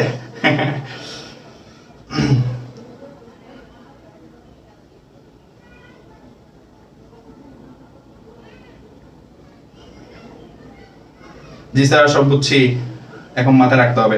হ্যাঁ, একটু মাথায় রাখিয়ে জিনিসগুলো। হ্যাঁ, আপনাদের একটা ফাইনাল যেটা সেটা হচ্ছে একটু সুন্দর করে নোট করে গ্রুপে দিবেন। যার নোটটা সবচেয়ে বেশি সুন্দর হবে তার জন্য প্রাইজ থাকবে।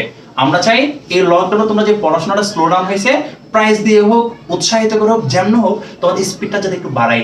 এবং মজার বিষয় হচ্ছে সামনে তোমাদের খুব সুন্দর যে একটা কন্টেস্ট আসতেছে, রেডি হও সবাই। আজকে সবাইকে অসংখ্য ধন্যবাদ প্রথম লাইভে এতটুকু সাপোর্ট দেওয়ার জন্য।